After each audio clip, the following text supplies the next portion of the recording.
ಹರೇ ಕೃಷ್ಣ.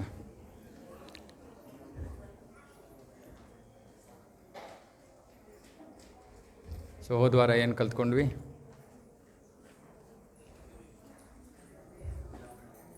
ಹೋದ್ವಾರ ಅಜಾಮಿಳನ ಕತೆ. ಅಜಾಮಿಳನ ಕಥೆಯಲ್ಲಿ ಏನು ಮನಸ್ಸಿಗೆ ತಾಕ್ತು?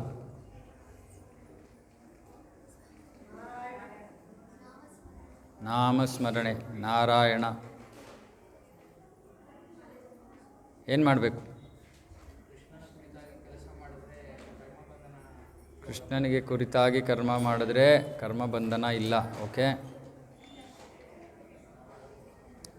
ನಾಮದ ಬಗ್ಗೆ ಏನು ಹೇಳಿದೆ ನಾನು? ಸಾವನ್ನು ಜಯಿಸ್ಬೋದು. ಓಕೆ, ಸಾವನ್ನು ಕೂಡ ಜಯಿಸ್ಬೋದು. ಯಾರು ಹೇಳ್ತಾರೆ ಎಲ್ಲರಿಗೂ ಸಾವಿದೆ ಅಂತ? ಅದಕ್ಕೆ ಇದು ಎಷ್ಟು ವಿಶೇಷವಾದದ್ದು ಅಂದರೆ, ಹರೇ ಕೃಷ್ಣ ಪ್ರಭು, ಅವ್ರಿಗಲ್ಲಿ ಡೋರ್ ಕ್ಲೋಸ್ ಮಾಡೋಕ್ಕೆ, ಹೊರಗಡೆ ಇನ್ನೊಂದು ಕ್ಲಾಸ್ ನಡೀತಾ ಇರೋಂಗಿದೆ.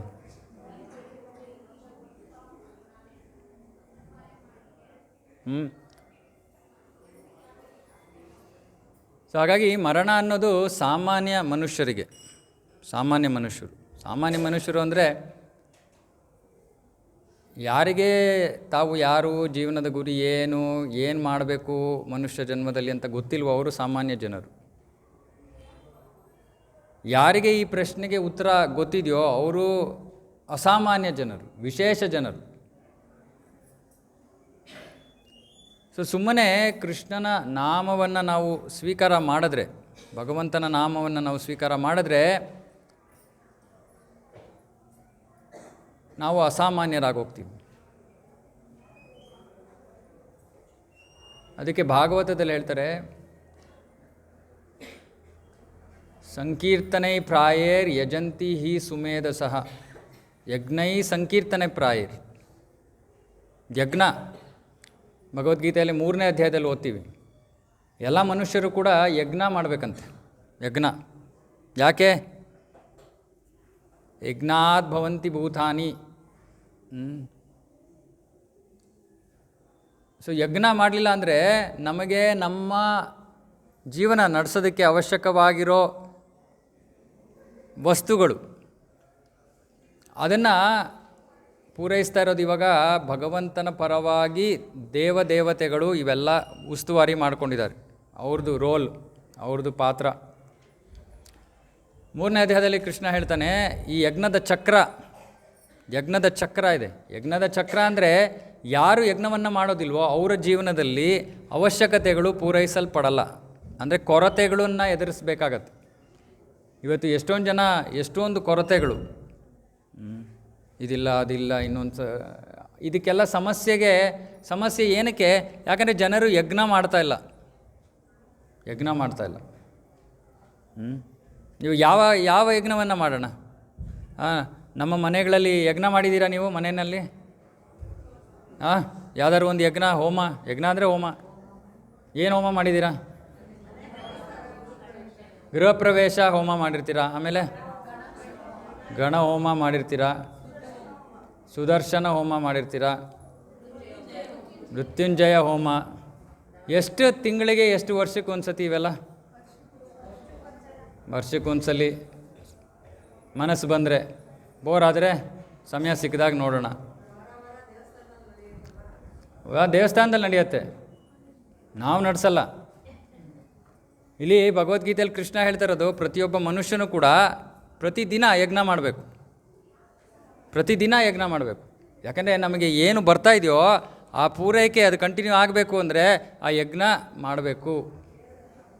ಇವಾಗ ನಾವು ಯಾವಾಗಲೂ ವರ್ಷಕ್ಕೊಂದ್ಸತಿ ಯಜ್ಞ ಮಾಡ್ತಾಯಿದ್ದೀವಿ. ವರ್ಷಕ್ಕೊಂದ್ಸತಿ ಯಜ್ಞ ಮಾಡಿಬಿಟ್ಟು ಸರಿಯಪ್ಪ ವರ್ಷದ ಇಡೀ ಏನೇನು ಬೇಕೋ ಎಲ್ಲ ಕೊಟ್ಬಿಡು ಅಂತ ಕೇಳೋದಕ್ಕಾತ?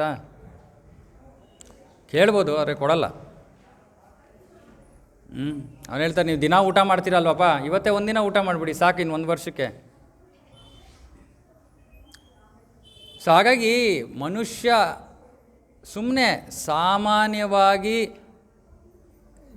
ಆರಾಮವಾದ ಜೀವನ ನಡೆಸೋಕ್ಕೆ, ಅಂದರೆ ಹೊಟ್ಟೆ, ಬಟ್ಟೆ, ಒಂದು ಮನೆ ಇತ್ಯಾದಿ ಬೇಸಿಕ್ ನಮಗೇನು ಬೇಕೋ ಆ ಅಗತ್ಯತೆಗಳನ್ನು ಪೂರೈಸ್ಕೋಬೇಕಂದ್ರೆ ಮನುಷ್ಯ ಸತತವಾಗಿ ಯಜ್ಞವನ್ನು ಮಾಡಬೇಕು. ಇವಾಗ ನೀವು ಏನೋ ಯಜ್ಞಗಳೆಲ್ಲ ಹೇಳಿದ್ರಲ್ಲ, ಒಂದು ಯಜ್ಞ ಮಾಡಿಸೋದಕ್ಕೆ ಎಷ್ಟು ಖರ್ಚಾಗತ್ತೆ? ಹಾಂ, ಅಲ್ಲ ಅಷ್ಟೊಂದು ಬೇಡ ನಮಗೆ, ಸ್ವಲ್ಪ ನಮಗೆಲ್ಲ ಇಟ್ಕೋವಂಥದ್ದು. ಒಂದು 5,000, ಒಂದು 5,000 ಓಕೆ ಅಲ್ವಾ? 5,000 ಮೆನು ಕಾರ್ಡ್ ಕೊಟ್ಟಿರ್ತಾರೆ ನಿಮಗೆ. ಇದೆಲ್ಲ ತೊಗೊಂಬನ್ನಿ, 5,000 ಕೊಡಿ ನಮಗೆ, ಇಲ್ಲ ನಾವು ತೊಗೊಂಡು ಬರ್ತೀವಿ, 5,000 ನಮ್ಗೆ ಕೊಡಿ. ಎಷ್ಟು ಜನ ಪ್ರತಿದಿನ 5,000 ಯಜ್ಞ ಮಾಡೋಕ್ಕಾಗತ್ತೆ? ಪ್ರತಿದಿನ ಯಾಕೆ, ಓಕೆ ತಿಂಗಳಿಗೆ ಒಂದು ಸತಿ ಮಾಡಬೇಕು ಅಂದರೆ ಎಷ್ಟು ಜನಕ್ಕಾಗತ್ತೆ ಇದು? ಸೊ ಯೋಚನೆ ಮಾಡಿ, ನಿಮಗೂ ಏನೇನು ಬೇಕೋ ಎಲ್ಲ ಒಂದೇ ಸತಿ ಹೊರಗಡೆ ತೊಗೊಂಡೋಗ್ಬಿಡ್ರಪ್ಪ, ಬಾಗಿಲಾಕ್ಕೋಬೇಕು. ಸೊ ಭಗವದ್ಗೀತೆಯಲ್ಲಿ ಕೃಷ್ಣ ಹೇಳ್ತಾ ಇದ್ದಾನೆ, ಯಜ್ಞ ಮಾಡಬೇಕು. ಆದರೆ ದಿನ ನಮಗೆ ಇಷ್ಟು ದುಬಾರಿ ಯಜ್ಞ ಮಾಡೋದಕ್ಕೆ ಯಾರ ಹತ್ರ ಅಷ್ಟು ಹಣನೂ ಇಲ್ಲ, ಸಮಯನೂ ಇಲ್ಲ. ಅರೆ ಯಜ್ಞಗಳನ್ನು ಮಾಡಲಿಲ್ಲ ಅಂದರೆ ಮನುಷ್ಯ ಆರಾಮವಾಗಿ ಸಂತೋಷವಾಗಿ ಜೀವನ ನಡೆಸೋಕ್ಕೆ ಸಾಧ್ಯ ಇಲ್ಲ. ಅದಕ್ಕೆ ಭಾಗವತದಲ್ಲಿ ಹೇಳ್ತಾರೆ, ಈ ಕಲಿಯುಗದಲ್ಲಿ ಮೊದಲು ನಾವು ಇನ್ನೊಂದು ತಿಳ್ಕೊಬೇಕು, ಈ ಯಜ್ಞಗಳಿಗೆ ಇಷ್ಟೊಂದು ಖರ್ಚು. ಎರಡನೇದು ಯೋಗ್ಯ ಬ್ರಾಹ್ಮಣರು ಬೇಕಂತೆ ಈ ಯಜ್ಞಗಳನ್ನೆಲ್ಲ ಮಾಡಿಸೋದಕ್ಕೆ. ಯೋಗ್ಯ ಬ್ರಾಹ್ಮಣರು ಅಂದರೆ ಯಾರು?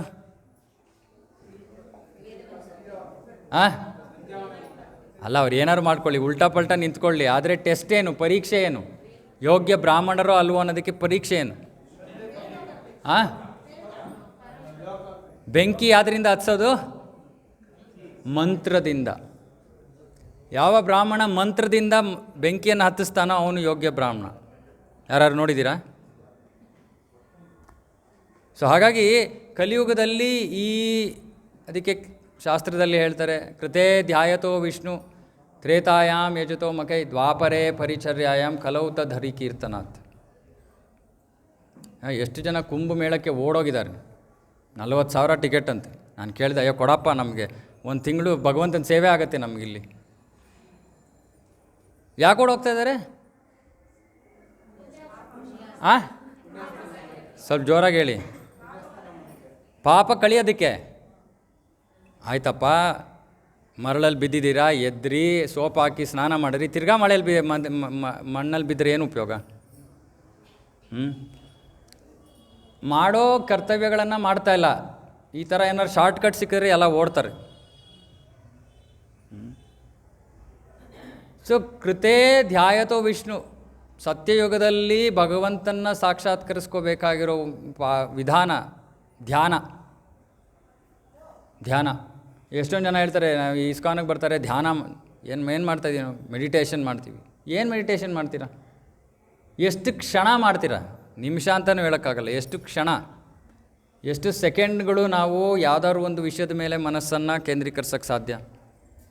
ಸೊ ಇದು ಯುಗಕ್ಕೆ ಅಲ್ವೇ ಅಲ್ಲ. ಶಾಸ್ತ್ರದಲ್ಲಿ ಹೇಳ್ತಾರೆ ಕೃತೇ ಧ್ಯಾಯತೋ, ಕೃತೆ ಸತ್ಯಯುಗದ್ದು ಮಾತು. ಸತ್ಯಯುಗದಲ್ಲಿ ಧ್ಯಾನ ಮಾಡಬೇಕು. ತ್ರೇತಾಯಾಮ್ ಯಜತೋ ಮಖೈ ಅಂದರೆ ಇದು ಯಜ್ಞಗಳು. ಯಾವ ಯುಗಕ್ಕೆ? ತ್ರೇತಾಯುಗದಲ್ಲಿ ಇವೆಲ್ಲ ರಾಜಸೂಯ ಯಜ್ಞ, ಅಶ್ವಮೇಧ ಯಜ್ಞ, ಈ ಯಜ್ಞ ಆ ಯಜ್ಞ ಎಲ್ಲ ತ್ರೇತಾಯುಗದದ್ದು. ದ್ವಾಪರೇ ಪರಿಚರ್ಯಾಯಾಮ್ ಅಂದರೆ ಹಿಂಗೆ ತೀರ್ಥಕ್ಷೇತ್ರಗಳಿಗೆ ಓಡಾಡ್ತಾ ಇರ್ತಾರಲ್ಲ, ತೀರ್ಥಕ್ಷೇತ್ರಗಳಿಗೆ ಹೋಗೋದು ಕಲಿಯುಗದ ಮಾರ್ಗ ಅಲ್ಲ, ಮತ್ತೆ ದ್ವಾಪರಯುಗದ ಮಾರ್ಗ. ಕಲೌ ತದ್ಹರಿ ಕೀರ್ತನಾಥ್. ಕಲಿಯುಗದಲ್ಲಿ ಇವೆಲ್ಲ ಇಷ್ಟೊಂದು ಕಷ್ಟದ ಪ್ರಕ್ರಿಯೆಗಳು ಇಂದಿನ ಯುಗಗಳಲ್ಲಿ, ಅದರಿಂದ ಏನು ಫಲ ಸಿಗ್ತಾ ಇದೋ ಅದೆಲ್ಲವೂ ಕಲೌ ತತ್ ಅಂದರೆ ಅದು, ಆ ಫಲ ಏನು ಸಿಗುತ್ತೆ? ಏನು ಮಾಡಿದ್ರೆ? ಹರಿಕೀರ್ತನದ್ದು. ಇವಾಗ ನಾವೆಲ್ಲ ಎಷ್ಟು ಖರ್ಚು ಮಾಡಿದ್ವಪ್ಪ? ಅರ್ಧ ಗಂಟೆ ಯಜ್ಞ ಮಾಡಿದ್ವಿ ತಾನೇ. ಇವಾಗ ನಾವೇನು ಹೇಳ್ತೀವಿ? ಕೀರ್ತನೆ ಆದಮೇಲೆ ಹರಿನಾಮ್ ಸಂಕೀರ್ತನ್ ಮಹಾಯಜ್ಞಕಿ ಅಂತೀವಿ. ಮಹಾಯಜ್ಞ ಇದು, ಸಂಕೀರ್ತನ ಯಜ್ಞ, 1 ಪೈಸಾ ಖರ್ಚಿಲ್ಲದೆ. ಇದು ಪ್ರತಿಯೊಬ್ಬ ಮನುಷ್ಯ ಮಾಡಬೇಕಾಗಿರೋದು. ಬೇರೆ ಯಾವ ಯಜ್ಞವೂ ಸಾಧ್ಯ ಇಲ್ಲ ಕಲಿಯುಗದಲ್ಲಿ. ಅದಕ್ಕೆ ಭಾಗವತದಲ್ಲಿ ಹೇಳ್ತಾರೆ, ಯಜ್ಞೈ ಸಂಕೀರ್ತನ ಪ್ರಾಯರ್ ಯಜಂತಿ ಹಿ ಸುಮೇಧಸಃ. ಈ ಹರೇ ಕೃಷ್ಣ ಮಹಾಮಂತ್ರವನ್ನು ಯಾರು ಸ್ವೀಕಾರ ಮಾಡ್ತಾರೆ? ಮೇಧಸಃ ಅಂದರೆ ಬುದ್ಧಿವಂತ ಅಂತ, ಮೇಧಸಃ. ಸುಮೇಧಸಃ ಅಂದರೆ ಅತ್ಯಂತ ಬುದ್ಧಿವಂತರು. ಬುದ್ಧಿವಂತರು ಅಂದರೆ ಏನೋ ನಾವು ಯಾವುದೋ ಒಂದು ದೊಡ್ಡ ಕೆಲಸದಲ್ಲಿದ್ದೀವಿ, ಯಾವುದೋ ಒಂದು ದೊಡ್ಡ ಪೊಸಿಷನ್ಲಿದ್ದೀವಿ, ಏನೋ ಇಷ್ಟೊಂದು ಶಿಕ್ಷಣ ಇದೆ ನಮಗೆ, ಅದು ಬುದ್ಧಿವಂತಿಕೆ ಅಲ್ಲ, ಅದು ಜಡಜ್ಞಾನ. ಇವತ್ತು ಆ ಜಡಜ್ಞಾನ ಹೇಗೆ ಎಲ್ಲರೂ ಡಿಗ್ರಿ ಪಡ್ಕೊಳ್ಳೋದು? ಬಯಾಟ್ ಮಾಡೋದು, ಆಮೇಲೆ ವಾಂತಿ ಮಾಡೋದು ಅಷ್ಟೇ. ಯಾರು ಚೆನ್ನಾಗಿ ವಾಮಿಟ್ ಮಾಡ್ತಾರೋ ಓದಿರೋದನ್ನು ಅವ್ರಿಗೆ ಮಾರ್ಕ್ಸ್. ಯಾರು ಕೇಳ್ತಾರೆ ಯಾರಿಗೆ ಅರ್ಥ ಆಗಿದೆ, ಎಷ್ಟು ಅರ್ಥ ಆಗಿದೆ, ಹೆಂಗೆ ಗೊತ್ತಾಗತ್ತೆ? ಇವತ್ತಿನ ಇವ್ಯಾಲ್ಯೂಯೇಷನ್, ಇವತ್ತು ಎಕ್ಸಾಮ್ ಎಲ್ಲ ನಡೆಯೋದು ಹಿಂಗೆ. ಸೊ ಅವ್ರು ಏನು ಶಿಕ್ಷಣ ಪಡ್ಕೊಂಡಿದ್ದಾರೆ? ಇವಾಗ ನೀವು ಡಾಕ್ಟ್ರ್ ಹತ್ರ ಹೋಗ್ತೀರಾ, ಆ ಡಾಕ್ಟ್ರ್ ನಿಜವಾಗ್ಲೂ ಸರಿ ಸರ್ಟಿಫಿಕೇಟ್, ಸರಿಯಾಗಿ ಎಕ್ಸಾಮ್ ಪಾಸ್ ಮಾಡಿದಾನ ಗೊತ್ತಾ? ಹೇಗೆ ಸೀಟ್ ತೊಗೊಂಡ ಅಂತಲೇ ಗೊತ್ತಿಲ್ಲ ಮೊದಲು. ಇಂಥವ್ರ ಹತ್ರ ನಾವು ಹೋಗಿ ಅವ್ರ ಮೇಲೆ ನಮ್ಮ ಜೀವನವನ್ನೇ ಬಿಟ್ಬಿಡ್ತೀವಿ. ಸೊ ಹಾಗಾಗಿ ಸುಮೇಧ ಸಹ ಅತ್ಯಂತ ಬುದ್ಧಿವಂತನಾದ ವ್ಯಕ್ತಿ, ಅವನು ಭೌತಿಕವಾಗಿ ಏನು ಮಾಡ್ತಾನೆ ಅದು ಇಂಪಾರ್ಟೆಂಟ್ ಅಲ್ಲ. ಈ ಹರೇ ಕೃಷ್ಣ ಮಹಾಮಂತ್ರವನ್ನು ಸ್ವೀಕಾರ ಮಾಡ್ತಾನೆ, ಅದು ಮುಖ್ಯವಾದ ವಿಷಯ. ಅದಕ್ಕೆ ನಾವು ಈ ಒಂದು ಸಂಕೀರ್ತನ, ಈ ಪ್ರಭುಪಾದರ ಈ ಆಂದೋಲನದಲ್ಲಿ ನಾವು ಯಾರಿಗೂ ಅಡೆತಡೆ ಇಲ್ಲ, ಯಾರೂ ಬರೋದಕ್ಕೆ. ಯಾವ ಜಾತಿ, ಕುಲ, ಮತ, ಬ್ರಾಹ್ಮಣರ, ನಮಗೇನಕ್ಕೆ?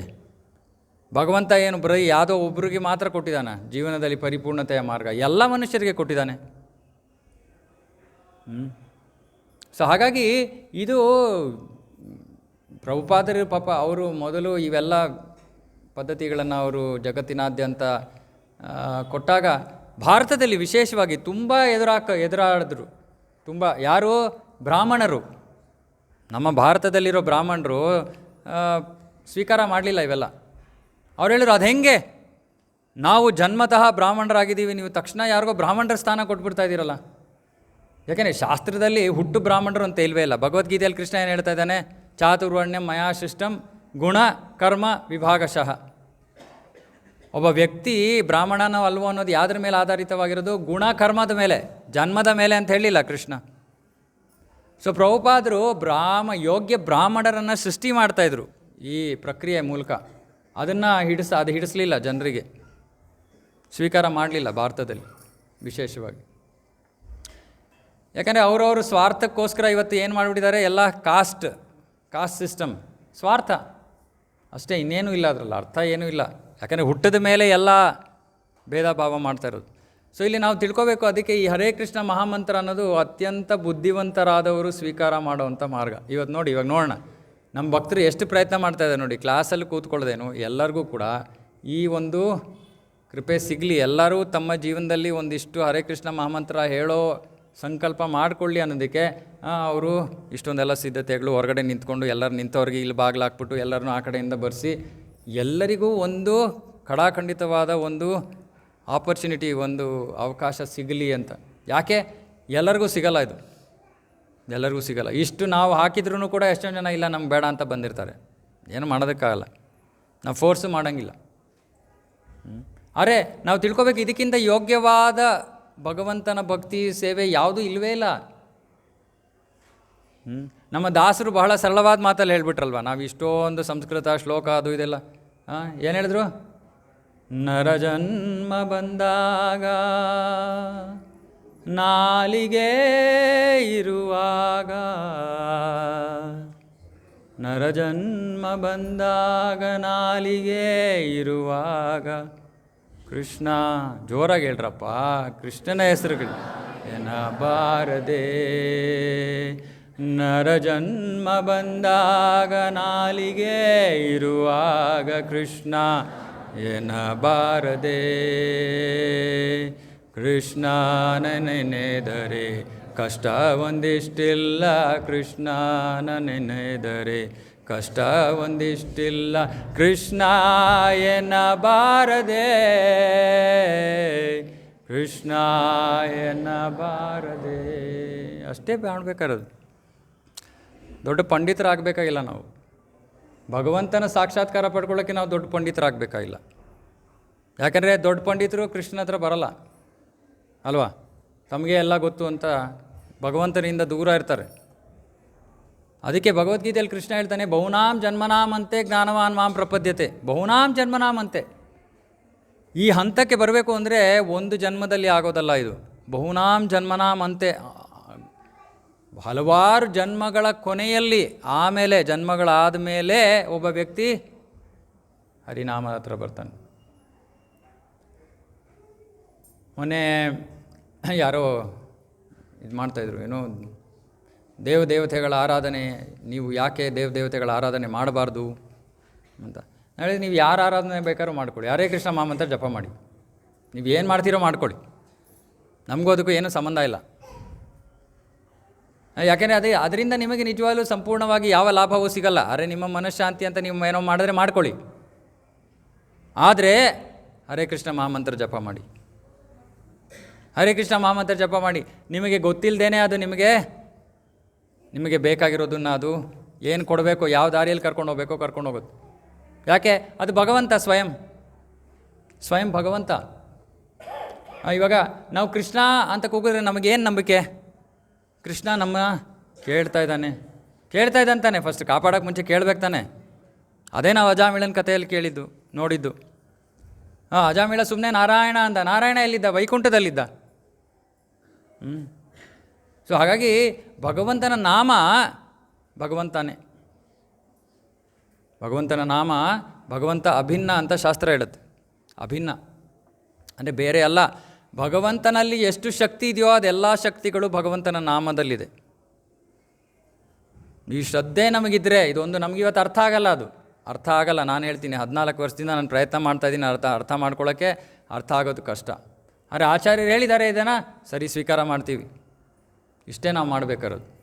ಅದಕ್ಕೆ ತುಂಬ ಬುದ್ಧಿವಂತರಿದ್ದರೆ ಸ್ವೀಕಾರ ಮಾಡಲ್ಲ. ಹೆಂಗ್ರಿ? ಪ್ರೂಫ್ ಕೊಡ್ರಿ, ಇನ್ನೊಂದು ಕೊಡ್ರಿ, ಅದೊಂದು ಕೊಡ್ರಿ. ಹೌದಪ್ಪ, ನೀನು ಕಾಲೇಜಲ್ಲಿ ಓದಿದ್ದು ಎಲ್ಲರೂ ಪ್ರೂಫ್ ಕೊಟ್ರಾ? ಯಾರೋ ಹೇಳ್ದ ಪ್ಲೂಟೋ ಪ್ಲ್ಯಾನೆಟ್ ಅಂತ, ಇವತ್ತು ಹೇಳ್ತಾರೆ ಪ್ಲೂಟೋ ಪ್ಲ್ಯಾನೆಟ್ ಅಲ್ಲ ಅಂತ. ಒಪ್ಕೊಂಡೆ ತಾನೇ ನೀನು? ಎಕ್ಸಾಮಲ್ಲಿ ಬರದೆ ತಾನೇ 0 ಮಾರ್ಕ್ಸ್ ಕೊಡಬೇಕಾಯ್ತು ನಿನಗೆ. ಅದನ್ನೆಲ್ಲ ಕಣ್ಮುಚ್ಕೊಂಡು ಸ್ವೀಕಾರ ಮಾಡ್ತೀರಾ? ಅರೆ ನಮ್ಮ ಆಚಾರ್ಯರ ಶಾಸ್ತ್ರ ಹೇಳಿರೋದು ಬುದ್ಧಿವಂತಿಕೆ ಬಂದ್ಬಿಡ್ತು ನಮಗೆ ತಕ್ಷಣ. ಎಲ್ಲ ಪ್ರಶ್ನೆ ಮಾಡ್ತೀವಿ ಮಾಡಿ. ಇಲ್ಲಿ ಬಂದು ಮಾಡಿ. ಕೃಷ್ಣ ಪ್ರಜ್ಞೆಯಲ್ಲಿ ಪ್ರಭುಪಾದರ ಆಂದೋಲನದಲ್ಲಿ ಬಂದು ಮಾಡಿದ್ರೆ ಎಲ್ಲ ಪ್ರಶ್ನೆಗೂ ಉತ್ತರ ಸಿಗುತ್ತೆ. ಬೇರೆ ಎಲ್ಲೋದ್ರೂ ಸಿಗಲ್ಲ ನಿಮಗೆ. ಸೊ ಇದೇ ಒಂದು ವಿಷಯವನ್ನು ಇನ್ನೊಂದು ಅದ್ಭುತವಾದ ಶ್ಲೋಕ. ಹೋದ ವಾರ 2ನೇ ಅಧ್ಯಾಯ 40ನೇ ಶ್ಲೋಕ, ಇವತ್ತು 41ನೇ ಶ್ಲೋಕ.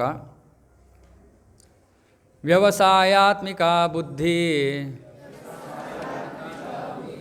ಏಕೇಹ ಕುರುನಂದನ ಬಹುಶಾಖಾ ಹ್ಯನಂತಶ್ಚ ಬುದ್ಧಯೋ ಅವ್ಯವಸಾಯಿನ. ಸೊ ಇಲ್ಲಿ ಕೃಷ್ಣ ಹೇಳ್ತಾ ಇದ್ದಾನೆ, ಹಿಂದಿನ ಶ್ಲೋಕದಲ್ಲಿ ನಾನು ಬುದ್ಧಿಯೋಗದ ಬಗ್ಗೆ ಹೇಳಿದ್ದೀನಿ. ಆ ಬುದ್ಧಿಯೋಗವನ್ನು ಹೇಗೆ ಸ್ವೀಕಾರ ಮಾಡಬೇಕು ಅದನ್ನು ಕೃಷ್ಣ ಈ ಶ್ಲೋಕದಲ್ಲಿ ಹೇಳ್ತಾ ಇದ್ದಾನೆ. ವ್ಯವಸಾಯಾತ್ಮಿಕ ಬುದ್ಧಿ. ವ್ಯವಸಾಯ ಅಂದ್ರೇನು? ವ್ಯವಸಾಯ ಕೃಷಿ. ಇವಾಗ ಕೃಷಿ ಮಾಡೋನು ಅವನು ಒಂದಿನ ಅದನ್ನು ಮಾಡಿಬಿಟ್ಟು ಅಥವಾ ಇನ್ನೊಂದು ದಿನ ಮಾಡದೇ ಇದ್ದರೆ ಏನಾದ್ರು ಉಪಯೋಗ ಆಗುತ್ತಾ? ಅಥವಾ ಅಯ್ಯೋ ಏನೋ ಕೃಷಿ ಮಾಡ್ತಾಯಿದ್ದೀನಿ, ಇದರಿಂದ ಏನಾದ್ರು ಬರುತ್ತೋ ಇಲ್ವೋ ನನಗೆ ಗೊತ್ತಿಲ್ಲ ಅಂತ ಅವನು ಮಾಡಿದ್ರೆ ಅವನ ಜೀವನ ಹೆಂಗೆ ನಡೆಯುತ್ತೆ? ವ್ಯವಸಾಯಾತ್ಮಿಕ ಬುದ್ಧಿ ಅಂದರೆ ಅವನು ಆ ಕೆಲಸದಲ್ಲಿ ತೊಡಗಿದ್ದಾನೆ, ಅವನು ಅದರಲ್ಲಿ ಸಂಪೂರ್ಣ ನಂಬಿಕೆಯನ್ನು ಇಟ್ಕೊಂಡು ಆ ಕೆಲಸದಲ್ಲಿ ತೊಡಗಬೇಕು. ಸೊ ವ್ಯವಸಾಯಾತ್ಮಿಕ ಬುದ್ಧಿ ಅಂದರೆ ಏನರ್ಥ? ಈ ಒಂದು ಬುದ್ಧಿಯೋಗದ ಮಾರ್ಗ, ಕೃಷ್ಣ ಪ್ರಜ್ಞೆಯ ಮಾರ್ಗ, ಇದನ್ನು ಅನುಸರಿಸಿದ್ರೆ ನನ್ನ ಜೀವನದಲ್ಲಿ ಎಲ್ಲ ಸಫಲತೆಗಳನ್ನು ನಾನು ಕಂಡುಕೋತೀನಿ. ನಾನು ಏನು ಸಾಧನೆ ಮಾಡಬೇಕು ಅಂತ ಹೊರಟಿದ್ದೀನೋ ಅದನ್ನು ಖಂಡಿತವಾಗಿಯೂ ಸಾಧನೆ ಮಾಡ್ತೀನಿ ಅನ್ನೋ ದೃಢ ನಂಬಿಕೆ. ಇದು ವ್ಯವಸಾಯಾತ್ಮಿಕ ಬುದ್ಧಿ. ಬುದ್ಧಿ ಅಂತ ಯಾಕೆ ಹೇಳ್ತಾ ಇದ್ದಾರೆ? ಮತ್ತೆ ಇದನ್ನು ಸುಮೇಧಸಃ, ತುಂಬ ಬುದ್ಧಿವಂತರಾದವರು ಮಾತ್ರ ಇದನ್ನು ಸ್ವೀಕಾರ ಮಾಡೋಕ್ಕೆ ಆಗೋದು. ಆದರೆ ನಮ್ಮ ಮನಸ್ಸು ಮುಂದಿನ ಶ್ಲೋಕದಲ್ಲಿ 2 ಶ್ಲೋಕ ಆದಮೇಲೆ ಹೇಳ್ತಾರೆ, ಭೋಗೈಶ್ವರ್ಯ ಪ್ರಸಕ್ತಾನಾಂ ತಯಾ ಅಪಹೃತ ಚೇತಸ ವ್ಯವಸಾಯಾತ್ಮಿಕ ಬುದ್ಧಿ ಸಮಾಧವು ನ ವಿಧೀಯತೆ. ಬಹುಶಾಖ ಅಂದರೆ ಬೇಕಾದಷ್ಟು ರೂಟುಗಳು. ಇದು ಮಾಡ್ತೀನಿ, ಅದು ಮಾಡ್ತೀನಿ, ಇನ್ನೊಂದು ಮಾಡ್ತೀನಿ, ಮತ್ತೊಂದು ಮಾಡ್ತೀನಿ. ಅವಾಗೇನಾಗುತ್ತೆ? ನಮ್ಮ ಬುದ್ಧಿ ಇರೋದೇ ಎಷ್ಟು ಬುದ್ಧಿ ಇದೆಯೋ ಅಷ್ಟೇ ಬುದ್ಧಿ ಇರೋದು. 10 ವಿಷಯಗಳ ಬಗ್ಗೆ ನಾವು ಯೋಚನೆ ಮಾಡಬೇಕಂದ್ರೆ ನಮ್ಮ ಬುದ್ಧಿ ಏನಾಗುತ್ತೆ? ಡಿವೈಡ್ ಆಗಿಬಿಡುತ್ತೆ. ಯಾವ ಒಂದು ವಿಷಯದ ಮೇಲೆ ನಾವು ಮನಸ್ಸನ್ನು ಅಥವಾ ಬುದ್ಧಿಯನ್ನು ಕೇಂದ್ರೀಕರಿಸೋಕ್ಕೆ ಸಾಧ್ಯ ಇಲ್ಲ. ಸೊ ಇಲ್ಲಿ ಕೃಷ್ಣ ಹೇಳ್ತಾ ಇದ್ದಾನೆ, ಈ ಮಾರ್ಗವನ್ನು ತಗೊಂಡು ಸಂಪೂರ್ಣವಾಗಿ ಸ್ವೀಕಾರ ಮಾಡಿ. ಅರ್ಧಂಬರ್ಧ ಸ್ವೀಕಾರ ಮಾಡಬೇಡಿ, ಅರ್ಧಂಬರ್ಧ ನಂಬಿಕೆ ಇಲ್ಲದೆ ಸ್ವೀಕಾರ ಮಾಡಬೇಡಿ. ನಾವು ಸಾಮಾನ್ಯವಾಗಿ ಹೇಳ್ತೀವಿ, ನಮ್ಮ ವಿದೇಶದಲ್ಲಿ ಇವಾಗ ಕೃಷ್ಣ ಪ್ರಜ್ಞೆ ಪ್ರಚಾರ ಆಗ್ತಾಯಿದೆ. ಎಷ್ಟು ಜನ ಅಲ್ಲಿಂದ ಈ ಕೃಷ್ಣ ಪ್ರಜ್ಞೆನ ಸ್ವೀಕಾರ ಮಾಡ್ತಾಯಿದ್ದಾರೆ. ಸ್ವೀಕಾರ ಮಾಡಿ ಅವ್ರು ಏನು ಮಾಡ್ತಾರೆ, ಜೀವನದಲ್ಲಿ ಸಂಪೂರ್ಣವಾಗಿ ಅದನ್ನು ಸ್ವೀಕಾರ ಮಾಡಿಬಿಡ್ತಾರೆ. ಸಂಪೂರ್ಣವಾಗಿ ಅಂದರೆ ಸ್ವೀಕಾರ ಮಾಡೋ ತನಕ ಸಮಯ ತಗೋತಾರೆ. ಆದರೆ ಒಂದು ಸತಿ ಸ್ವೀಕಾರ ಮಾಡಾದ್ಮೇಲೆ ಇನ್ನೂ ಅಲ್ಲಾಡಲ್ಲ. ಯಾರು ಬಂದರೂ ಯಾವ ಕಾರಣಕ್ಕಾದರೂ ಅಲ್ಲಾಡಲ್ಲ ಅವರು. ಇದು ವ್ಯವಸಾಯಾತ್ಮಿಕ ಬುದ್ಧಿ. ನಮ್ಮ ಇಂಡಿಯಾನಲ್ಲಿ ಏನು ಹೇಳಿ, ನಮ್ಮದು ಸೋಮವಾರ ಒಂದು, ಮಂಗಳವಾರ ಒಂದು, ಬುಧವಾರ ಒಂದು, ಇವೆಲ್ಲ ಇದೆ. ಹಾಗಾಗಿ ಏನು ಮಾಡುತ್ತೆ, ಒಂದು ಕಾಲು ಈ ಕಡೆ, ಇನ್ನೊಂದು ಕಾಲು ಆ ಕಡೆ. ಅರೆ ಬೋಟ್ ಹಿಂಗೆ ಹೋಗ್ತಾ ಇದೆ, ಏನು ಮಾಡೋದು ಅವಾಗ? ಎಲ್ಲೋ ಒಂದು ಕಡೆ ಹಾರಲೇಬೇಕು, ಎಲ್ಲೋ ಒಂದು ಕಡೆ ಒಂದು ಬೋಟ್ನ ಸ್ವೀಕಾರ ಮಾಡಲೇಬೇಕು ನಾವು. ಕೃಷ್ಣ ಪ್ರಜ್ಞೆಯ ಬೋಟನ್ನು ಸ್ವೀಕಾರ ಮಾಡಿದ್ರೆ ಏನಾಗುತ್ತೆ? ಮತ್ತು ಇನ್ನೊಂದು ಬೋಟು, ಅದು ಎಲ್ಲಿಗೆ ಹೋಗ್ತಾ ಇದೆಯೋ ಗೊತ್ತಿಲ್ಲ, ಆ ಬೋಟನ್ನು ಸ್ವೀಕಾರ ಮಾಡಿದ್ರೆ ಏನಾಗುತ್ತೆ? ಮೊದಲು ಆಕ್ಸಿಡೆಂಟ್ ಆಗೋ ಸಾಧ್ಯತೆ ತುಂಬ ಜಾಸ್ತಿ ಇದೆ. ಇನ್ನೊಂದು, ಅದು ವಾಪಸ್ ಕರ್ಕೊಂಬರೋದು ಮತ್ತೆ ಇಲ್ಲಿಗೆ ಬರ್ತೀವಿ. ಪುನರಪಿ ಜನನಂ ಪುನರಪಿ ಮರಣಂ ಬೋಟ್ ಅದು. ಇನ್ನೊಂದು ಕೃಷ್ಣ ಪ್ರಜ್ಞೆ ಬೋಟು ಡೈರೆಕ್ಟ್ ಕೃಷ್ಣ ಹತ್ರ ಕರ್ಕೊಂಡು ಹೋಗೋವಂಥ ಬೋಟ್. ಸೊ ನಾವು ಯೋಚನೆ ಮಾಡಬೇಕು, ಯಾಕೆ ಅರ್ಧಂಬರ್ಧ ಸ್ವೀಕಾರ ಮಾಡ್ತಾಯಿದ್ದೀವಿ ನಾವು? ಯಾಕೆ ಸಂಪೂರ್ಣವಾಗಿ ದೃಢ ವಿಶ್ವಾಸದೊಂದಿಗೆ ಯಾಕೆ ಸ್ವೀಕಾರ ಮಾಡೋಕ್ಕಾಗಲ್ಲ? ದೃಢ ವಿಶ್ವಾಸದೊಂದಿಗೆ ಅಂದ್ರೇನು? ಓಕೆ, ಪ್ರತಿದಿನ ಮಾಡ್ತೀನಿ ನಾನು ಈ ಕೃಷ್ಣ ಪ್ರಜ್ಞೆಯನ್ನು ಸ್ವೀಕಾರ ಮಾಡ್ತೀನಿ. ಇವಾಗ ಉದಾಹರಣೆಗೆ, ಇವಾಗ ಕೃಷ್ಣ ಪ್ರಜ್ಞೆಯ ಬೇರೆ ಬೇರೆ ಅಂಗ, ಇವಾಗ ಭಗವಂತನ ತೃಪ್ತಿಪಡಿಸ್ಬೇಕು ಅಂದರೆ ಉದಾಹರಣೆಗೆ ತಿಲಕ ಇಟ್ಕೋತೀವಿ ನಾವು. ಯಾಕೆಂದರೆ ಕೃಷ್ಣನಿಗೆ ಈ ರೀತಿ ಬೇಕು ಅಂತ ಆಚಾರ್ಯರು ಹೇಳಿದ್ದಾರೆ, ನಾವು ಇಟ್ಕೋತೀವಿ ಅಷ್ಟೇ. ಇದು ಏನೋ, ಇದು ಮೇಲಿರೋ ತಿಲಕದ ಮೇಲ್ಭಾಗ ಏನನ್ನು ಸೂಚಿಸ್ತಾ ಇದೆ? ಭಗವಂತನ ಪಾದಪದ್ಮಗಳು. ಮತ್ತು ಭಗವಂತನ ಪಾದಪದ್ಮಗಳನ್ನು ನಾವು ನೇರವಾಗಿ ಹಿಡಿಯೋಕ್ಕಾಗಲ್ಲ. ಅದಕ್ಕೇನು ಬೇಕು? ತುಳಸಿ ಮಹಾರಾಣಿ ಬೇಕು. ಸೊ ಇಷ್ಟೇ ತಿಲಕ. ತುಳಸಿಯನ್ನು ಧರಿಸಿರ್ತೀವಿ, ಭಗವಂತನ ಪಾದವನ್ನು ನಮ್ಮ ಹಣೆಯ ಮೇಲೆ. ಮತ್ತು ಶರೀರದ 12 ಭಾಗಗಳಲ್ಲಿ ನಾವು, ಶರೀರ ಭಗವಂತನ ಮಂದಿರ ಅಂತ 12 ಭಾಗಗಳಲ್ಲಿ ಈ ತಿಲಕವನ್ನು ನಾವು ಧರಿಸ್ಬೇಕು. ಸರಳವಾದ ವಿಷಯ. ಅರೆ ಎಷ್ಟು ಜನ ಇದನ್ನು ಸ್ವೀಕಾರ ಮಾಡೋಕ್ಕೆ ಹಿಂಜರಿತಾರೆ. ಅಯ್ಯೋ, ನಾನು ತಿಲಕ ಇಟ್ಕೊಂಡ್ರೆ ಅವ್ರು ಕೇಳ್ಬಿಡ್ತಾರಲ್ವಾ? ಕೇಳಲಿ, ಒಳ್ಳೇದಲ್ವಾ? ಕೃಷ್ಣನ ಬಗ್ಗೆ ಮಾತಾಡೋಕ್ಕೆ ಅವಕಾಶ ಸಿಕ್ತು. ನಾನು ಬೇರೆ ಬೇರೆ ದೇಶಗಳಿಗೆ ಹೋಗ್ತಾಯಿದ್ದೆ. ನಾನು ಕೆಲಸ ಮಾಡ್ತಿರುವಾಗ ದುಬೈ, ಈಜಿಪ್ಟು, ಅಲ್ಲಿ ಇಲ್ಲಿ ಎಲ್ಲೆಲ್ಲೋ ಬೇಕಾದಷ್ಟು ಓಡಾಡೋ ಕೆಲಸಗಳಿರ್ತಾಯಿತ್ತು. ಹೋದಾಗ ಎಲ್ಲ ಕಡೆ ನಾನು ತಿಲಕ ಇಟ್ಕೊಂಡು ಹೋಗ್ತಾಯಿದ್ದೆ. ಮೀಟಿಂಗ್ಗಳಿಗೆ ಹೋದರೆ ತಿಲಕ ಇಟ್ಕೊಂಡು ಹೋಗ್ತಾಯಿದ್ದೆ. ಜನ ಕೇಳೋರು, ಇದೇನಿದು, what is this, Indian practice? ನಾನು ಹೇಳಿದೆ, Indian practice, this is the significance. ಯಾಕೆಂದರೆ ನಾವು ಹೊರಗಡೆ ಏನೂ ತಿನ್ನಲ್ಲ, ಏನೂ ಮಾಡ್ತಾ ಇರಲಿಲ್ಲ. ಸೊ ಅವ್ರಿಗೆಲ್ಲ ಆಶ್ಚರ್ಯ, ಇದೇನಿದು, ಈ ಥರ ಎಲ್ಲ ಮಾಡ್ತೀರಾ ನೀವು? ಯಾಕೆ? ದೇವ್ರನ್ನ ಪಡೆಯೋಕ್ಕೆ. ದೇವ್ರನ್ನ ಪಡಿಬೋದಾ? ದೇವ್ರು ಯಾರು? ಆಯ್ತಲ್ಲ, ಪ್ರಚಾರ ಮಾಡೋದಕ್ಕೆ ಒಂದು ಅವಕಾಶ. ಸೊ ಈ ಒಂದು ಸುಮ್ಮನೆ ತಿಲಕ ಪ್ರಭುಪಾದರು ಹೇಳಿದ್ರು, ಸುಮ್ಮನೆ ತಿಲಕವನ್ನು ನೋಡಿ ಜನ ನಮ್ಮನ್ನು ನೋಡಿ ಹರೇ ಕೃಷ್ಣ ಅಂತಾರೆ. ಅವ್ರಿಗೇನು ಲಾಭ ಸಿಕ್ತು? ಕೃಷ್ಣ ನಾಮ ತಗೊಳ್ಳೋ ಲಾಭ ಸಿಕ್ತು. ಹಾಗಾಗಿ ಇದೆಲ್ಲ ಬಹಳ ನಮ್ಮ ಭಾರತೀಯದಲ್ಲಿರೋರಿಗೆ ಅಂತೂ, ಭಾರತೀಯರಿಗೆ ಅಷ್ಟು ಕಷ್ಟದ ವಿಷಯನೇ ಅಲ್ಲ. ಆ್ಯಕ್ಚುಲಿ ನಮ್ಮ ಶಾಸ್ತ್ರದಲ್ಲಿ ಹೇಳಿದ್ದಾರೆ, ಹಣೆಯಲ್ಲಿ ಇವತ್ತೇನು ಬಂದ್ಬಿಟ್ಟಿದೆ, ಮಾತಾಜಿಯರಿಗೆ ಸ್ಟಿಕ್ಕರ್. ಏನು ಪ್ರಯೋಜನ ಇಲ್ಲ ಸ್ಟಿಕ್ಕರ್. ಶಾಸ್ತ್ರದಲ್ಲಿ ಏನು ಇಟ್ಕೋಬೇಕು ಅಂತ ಹೇಳಿದ್ದಾರೆ? ಯಾರು ಪತಿ ಇದ್ದಾರೋ ಅವರು ಕುಂಕುಮ ಇಟ್ಕೋಬೇಕು. ಗಂಡಸರಿಗೆ ಯಾರ ಹಣೆಯಲ್ಲಿ ಯಾವ ತಿಲಕವೂ ಇಲ್ವೋ ಅದನ್ನು ಏನಂತ ಕರೀತಾರೆ? ಆ ಶರೀರವನ್ನು ಸ್ಮಶಾನ. ಸೊ ಇದು ಬಹಳ ಸರಳವಾದ ನಮ್ಮ ವೈದಿಕ ಸಂಸ್ಕೃತಿಯಲ್ಲಿ ಇದೆಲ್ಲ ಸಾಮಾನ್ಯವಾದ ಸಂಸ್ಕೃತಿ. ಎಲ್ಲರೂ ಏನೋ ಒಂದು, ಯಾವುದೋ ಒಂದು ಚಿಹ್ನೆ, ಆ ಚಿಹ್ನೆ ಹಿಂಗೆ ಇರಬೇಕು, ಹಂಗೆ ಇರಬೇಕು, ಅದಕ್ಕೂ ಕಿತ್ತಾಡ್ತೀವಿ ನಾವು. ಹಿಂಗೆ ಇಟ್ಕೊಳ್ತೀವಿ, ನೀವು ಹಿಂಗೆ ಇಟ್ಕೋತೀರ ಅಂತ. ಚಿಹ್ನೆ ಇಟ್ಕೊಳ್ಳಪ್ಪ, ಆಮೇಲೆ ನೋಡೋಣ ಎಲ್ಲಿಗೆ ಯಾತಕ್ಕೆ ಕಿತ್ತಾಡಬೇಕು ಅಂತ. ಫಸ್ಟ್ ಇಟ್ಕೊಳ್ಳೋದು ಕಲ್ತ್ಕೊಳ್ಳಿ, ಆಮೇಲೆ ಅದು ಇದು ಸರಿನೋ ಅದು ಸರಿನೋ, ಇದು ಬೇಕೋ ಅದು ಬೇಕೋ ಡಿಸೈಡ್ ಮಾಡೋಣ.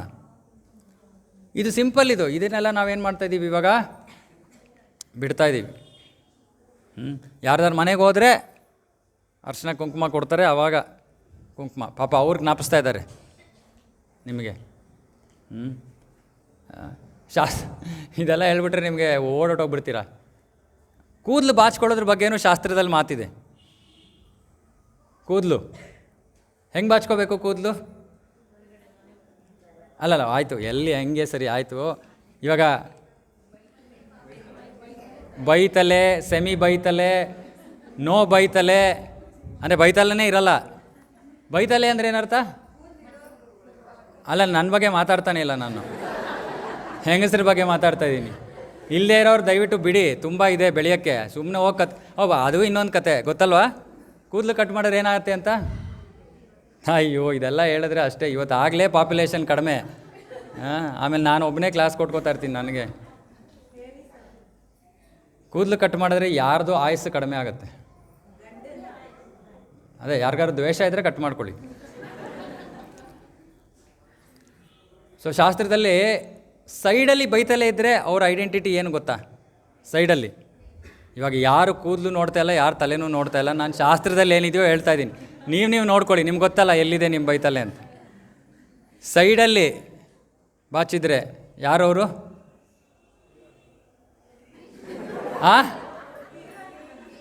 ಏನೋ ಈರುಳ್ಳಿ ತಿಂತಾರ? ಹೀರೋಯಿನ್. ಕರೆಕ್ಟ್. ಹೀರೋಯಿನ್ಗೆ ನಾವು ಶಾಸ್ತ್ರದಲ್ಲಿ ಇನ್ನೊಂದು ಹೆಸರು ಕೊಟ್ಟಿದ್ದೀವಿ. ಏನಂತ? ವೇಶ್ಯರು ಅಂತ. ಸೊ ಈ ಕಡೆ ಇದ್ದರೆ ವೇಶ್ಯರು, ಮಧ್ಯದಲ್ಲಿದ್ದರೆ ಅದರಲ್ಲಿ ಮಧ್ಯದಲ್ಲಿ ಏನಿರಬೇಕು? ಇದೆಲ್ಲ ಶಾಸ್ತ್ರ. ಇದು ನಮ್ಮ ಭಾರತದಲ್ಲೇ ನಾವೇ ಫಾಲೋ ಮಾಡ್ತಾ ಇದ್ದಿದ್ದು. ಯಾರೂ ನಮಗೆ ಹೇಳ್ಕೊಡೋ ಅವಶ್ಯಕತೆ ಇಲ್ಲ. ಅರೆ ಇವಾಗ ಏನಾಗ್ಬಿಟ್ಟಿದೆ? ಫ್ಯಾಷನ್ ಪ್ರಭು, ಇದೆಲ್ಲ ನಿಮ್ಗೆ ಅರ್ಥ ಆಗಲ್ಲ. ಕೂದಲೇ ಇಲ್ಲ, ಏನು ಮಾತಾಡ್ತಾ ಇದ್ದೀರಾ ನೀವು? ಅದಕ್ಕೆ ನಾವು ಗಂಡಸರಿಗೆ ಏನು ಫ್ಯಾಷನ್ ಇದೆಯೋ ಅದು ಮಾಡ್ಕೊಂಬಿಟ್ಟಿದ್ದೀವಿ. ಇದು ಗಂಡಸ್ರ ಫ್ಯಾಷನ್ ಅಲ್ವಾ? ನೀವು ಯಾಕೆ ಹೇಳಿದೆ ಇದನ್ನು? ವ್ಯವಸಾಯಾತ್ಮಿಕ ಬುದ್ಧಿ ಏನಂದರೆ, ನಮಗೆ ಏನು ಕೊಡ್ತಾ ಇದ್ದಾರೋ ಶಾಸ್ತ್ರದಲ್ಲಿ ನಮ್ಮ ಒಳ್ಳೆಯದಕ್ಕೆ ಅನ್ನೋದು ನಾವು ಒಂದು ಸ್ವಲ್ಪ ಅರ್ಥ ಮಾಡ್ಕೋಬೇಕಷ್ಟೆ. ನಮ್ಮ ಒಳ್ಳೆಯದಕ್ಕೋಸ್ಕರನೇ ಭಗವಂತ ಇದೆಲ್ಲ ಕೊಟ್ಟಿರೋದು, ಆಚಾರ್ಯರು ಇವೆಲ್ಲ ಕೊಟ್ಟಿರೋದು. ಮನಪೂರ್ವಕವಾಗಿ ಸ್ವೀಕಾರ ಮಾಡಬೇಕು. ನಾನು ಲಾಸ್ಟ್ ವೀಕು ಹೇಳಿದೆ, ವಿಶ್ವನಾಥ್ ಪ್ರಭು ತಿಲಕ ಎಲ್ಲಿದೆ? ಹೊರಗಡೆ ಇದೆ. ಓಕೆ, ತಿಲಕ ಹೊರಗಡೆ ಇದೆ. ನೆಕ್ಸ್ಟ್ ಟೈಮಿಂದ ಅಲ್ಲೇ ಇರುತ್ತೆ, ಅಥವಾ ಇನ್ನೆಲ್ಲರೂ ಇರ್ತಿ, ಕಾಣೋ ಜಾಗದಲ್ಲಿ ಕನ್ನಡಿ ಇರುತ್ತೆ, ಯಾರಿಗೆ ಬೇಕೋ ಹಾಕೋಬೋದು. ಮತ್ತೆ ನಾನು ಹೇಳ್ತಾ ಇರೋದು, ನೋ ಫೋರ್ಸ್. ನಮ್ಮ ಕೆಲಸ ಇಲ್ಲಿ ನಿಮಗೆ ಜ್ಞಾನ ಕೊಡೋದು, ಮಾಡೋದು ಬಿಡೋದು. ಪ್ರಸಾದ ಅಂತೂ ಗ್ಯಾರಂಟಿ ಕೊಡ್ತೀವಿ. ನೀವು ತಿಲಕ ಇಟ್ಕೊಳ್ದೇವ್ರು ಪ್ರಸಾದ ಕೊಡ್ತೀವಿ. ಸೊ ಅದಕ್ಕೆ ಇಲ್ಲಿ ಕೃಷ್ಣ ಹೇಳ್ತಾ ಇದ್ದಾನೆ, ವ್ಯವಸಾಯಾತ್ಮಿಕ ಬುದ್ಧಿ. ನಾನು ಹೇಳ್ತಾ ಇರೋ ಉಪದೇಶವನ್ನು ಮನಪೂರ್ವಕವಾಗಿ ಏಕಾಗ್ರತೆಯೊಂದಿಗೆ ಸ್ವೀಕಾರ ಮಾಡು. ಟೆನ್ಷನ್ ಮಾಡ್ಕೋಬೇಡ, ನಾನಿದ್ದೀನಿ. ಹಿಂದಿಯಲ್ಲಿ ಒಂದು ಪಿಕ್ಚರ್ ಬಂದಿತ್ತು, ಏನು ಮೇ ಹೂನಾ ಅಂತ. ಹೌದಾ? ಭಗವಂತ ಹೇಳ್ತಾನೆ, ನಾನು ಇದ್ದೀನಪ್ಪ, ಯಾಕೆ ಟೆನ್ಷನ್ ಮಾಡ್ಕೋತಾ ಇದೆಯಾ? ಜನರಿಗೆ ಏನು ಮಾಡೋಕ್ಕೂ ಟೆನ್ಷನ್. ಅಯ್ಯೋ, ನಾನು ತಿಲಕ ಇಟ್ಕೊಂಡು ಹೋಗ್ಬಿಟ್ರೆ, ಆಮೇಲೆ ನನ್ನ ಕೆಲಸದಿಂದ ತೆಗೆದಾಕ್ಬಿಟ್ರೆ, ತಿಲಕಕ್ಕೂ ಕೆಲಸಕ್ಕೂ ಏನಪ್ಪ ಸಂಬಂಧ? ಕೆಲಸ ಮಾಡ್ತಾಯಿದ್ದೀರಾ ತಾನೇ? ಅಷ್ಟೇ ಬೇಕಾಗಿರೋದು. ಅವರೇ ನೀವು ತಿಲಕ ಇಟ್ಕೊಂಡು ನಿಮ್ಗೆ ಸಂಬಳ ಕೊಡ್ತಾಯಿದ್ದಾರೆ, ಹಾಗಾದ್ರೆ ನಾವು ತುಂಬ ಚೆನ್ನಾಗಿರೋ ತಿಲಕ ಇಟ್ಕೊಂಡು ಹೋಗಿ ಕೂತ್ಕೊಂಡ್ಬಿಡ್ಬೋದು. ಹಿಂಗೆ ಸುಮ್ಮನೆ. ಸೊ ಇದನ್ನು ಏಕಾಗ್ರತೆಯೊಂದಿಗೆ ಸ್ವೀಕಾರ ಮಾಡಿದ್ರೆ ನಮಗೆ ಒಳ್ಳೆಯದು. ಏನೂ ಮಾಡಿಲ್ಲ ಅಂದ್ರೂ ಏನನ್ನು ಸ್ವೀಕಾರ ಮಾಡಬೇಕು ನಾವು? ಹರೇ ಕೃಷ್ಣ ಮಹಾಮಂತ್ರದ ಜಪ. ಯಾಕಂದರೆ ಇದು ಸಂಕೀರ್ತನ ಯಜ್ಞ. ಸಂಕೀರ್ತನ ಅಂದರೆ ಸಮ್ಯಕ್ ಕೀರ್ತೈತಿ ಇತಿ ಸಂಕೀರ್ತನ. ಸಮ್ಯಕ್ ಅಂದರೆ ಸಂಪೂರ್ಣ ಕೀರ್ತನೆ ಅಂತೆ. ಸುಮ್ಮನೆ ಈ ಹರೇ ಕೃಷ್ಣ ಮಹಾಮಂತ್ರ ಭಗವಂತನ ಸಂಪೂರ್ಣ ಕೀರ್ತನೆ. ಸಂಪೂರ್ಣ ಅಂದರೆ ಇದಕ್ಕಿಂತ ಮಿಗಿಲಾಗಿ ಭಗವಂತನ ವರ್ಣನೆ ಅಥವಾ ಅವನ ಗುಣಗಾನ ಅಥವಾ ಅವನಿಗೆ ಸಂತೋಷ ಪಡಿಸೋದಕ್ಕೆ ಸಾಧ್ಯನೇ ಇಲ್ಲ. ನಮ್ಮ ಆಚಾರ್ಯರು ಒಂದು ತುಂಬ ಸುಂದರವಾದ ಒಂದು ಭಜನೆಯನ್ನು ಹಾಡಿದ್ದಾರೆ. ನಿಮಗೆ ಲಿರಿಕ್ಸ್ ಫಾಲೋ ಮಾಡೋದಕ್ಕೆ ಕಷ್ಟ ಆಗ್ಬೋದೇನೋ, ನೋಡೋಣ, ಪ್ರಯತ್ನ ಮಾಡಿ. ಹರಿ ಹರಿ ವಿಫಲೇ ಜನ ಮಗ್ವಾಯ್ನು,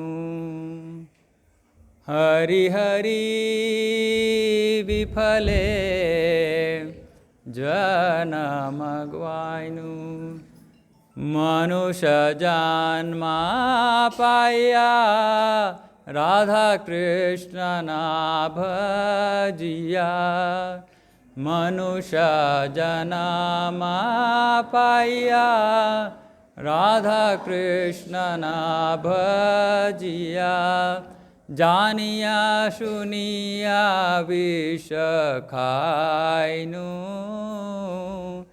ಜಾನಿಯಾ ಶುನಿಯಾ ವಿಷ ಖಾಯ್ನು,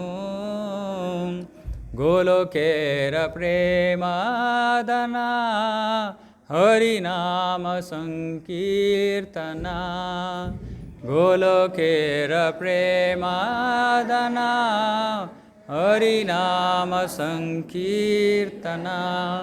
ಹೇಳ್ತಾ ಇದ್ದಾರೆ, ಹರಿ ಹರಿ ವಿಫಲೆ ಜನ್ಮ ಗ್ವಾಯ್ನು. ಮನುಷ್ಯ ಜನ್ಮ ಪಾಯ ರಾಧಾಕೃಷ್ಣನ ಭಜಿಯ. ಮನುಷ್ಯ ಜನ್ಮವನ್ನು ಪಡ್ಕೊಂಡು ರಾಧಾಕೃಷ್ಣರ ಆರಾಧನೆಯನ್ನು ಮಾಡಲಿಲ್ಲ ಅಂದರೆ ಜಾನಿಯ ಶುನಿಯ ವಿಷ ಖಾಯ್ನು. ಜಾನಿಯ ಶುನಿಯ ಅಂದರೆ ಗೊತ್ತಿದ್ದು, ವಿಷ ವಿಷ ಖಾಯ್ನು.